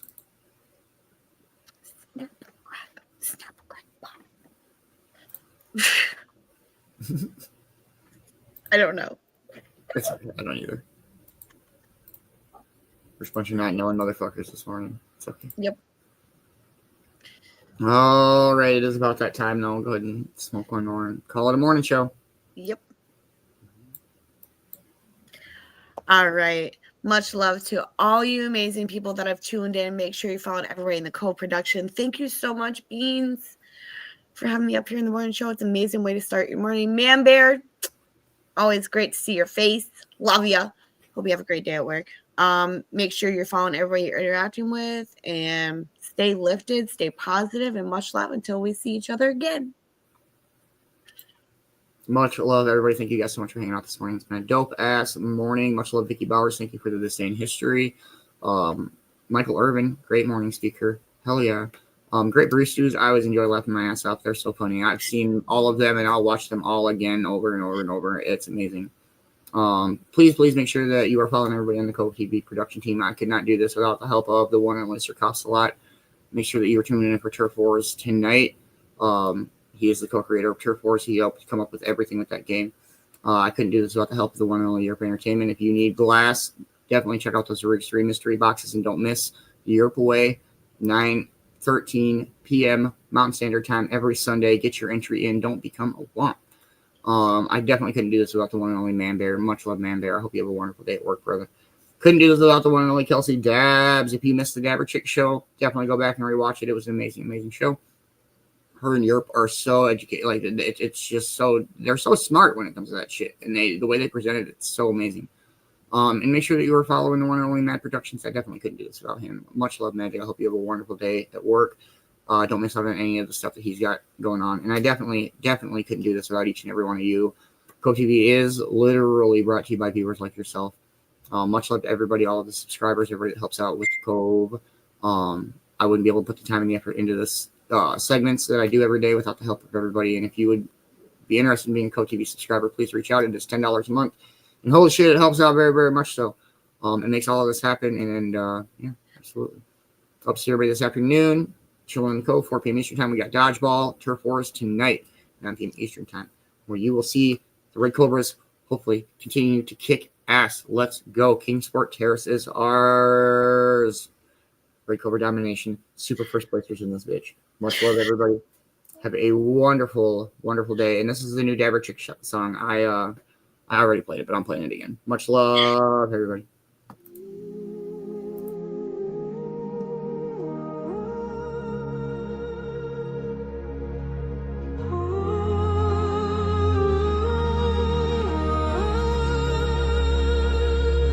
Dabber chick, she floats with grace, a glowing soul in every space. Calm and smooth, her rhythm's true. She sees the world in a softer hue. Clouds may come, but she don't fold. Her fire burns in waves of gold. Through stillness deep, she finds her way, gliding bold into the day.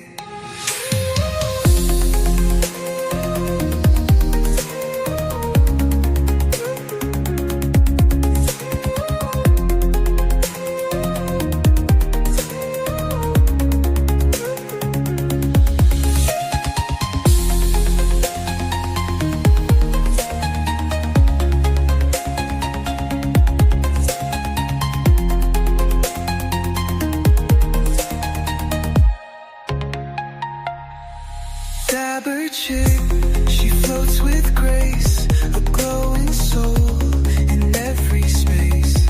Calm and smooth, her rhythm's true. She sees the world in a softer hue. Clouds may come, but she don't fold. Her fire burns in waves of gold. Through stiffness deep, she finds her way, gliding bold into the day.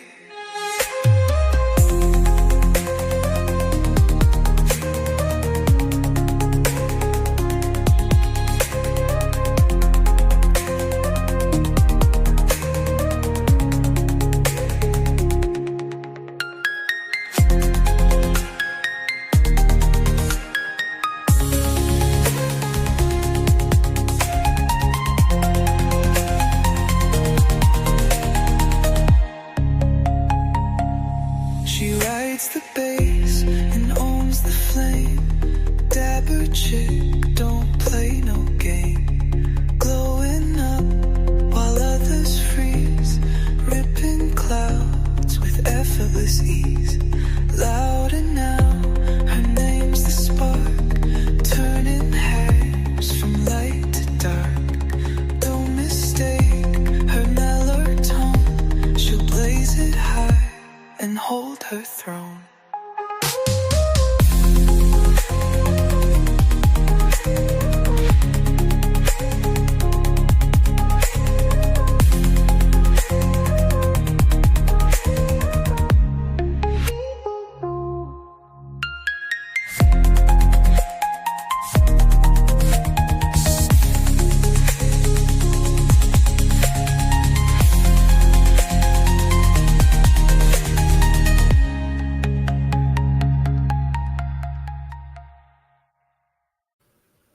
Much love, everybody. We'll catch you later.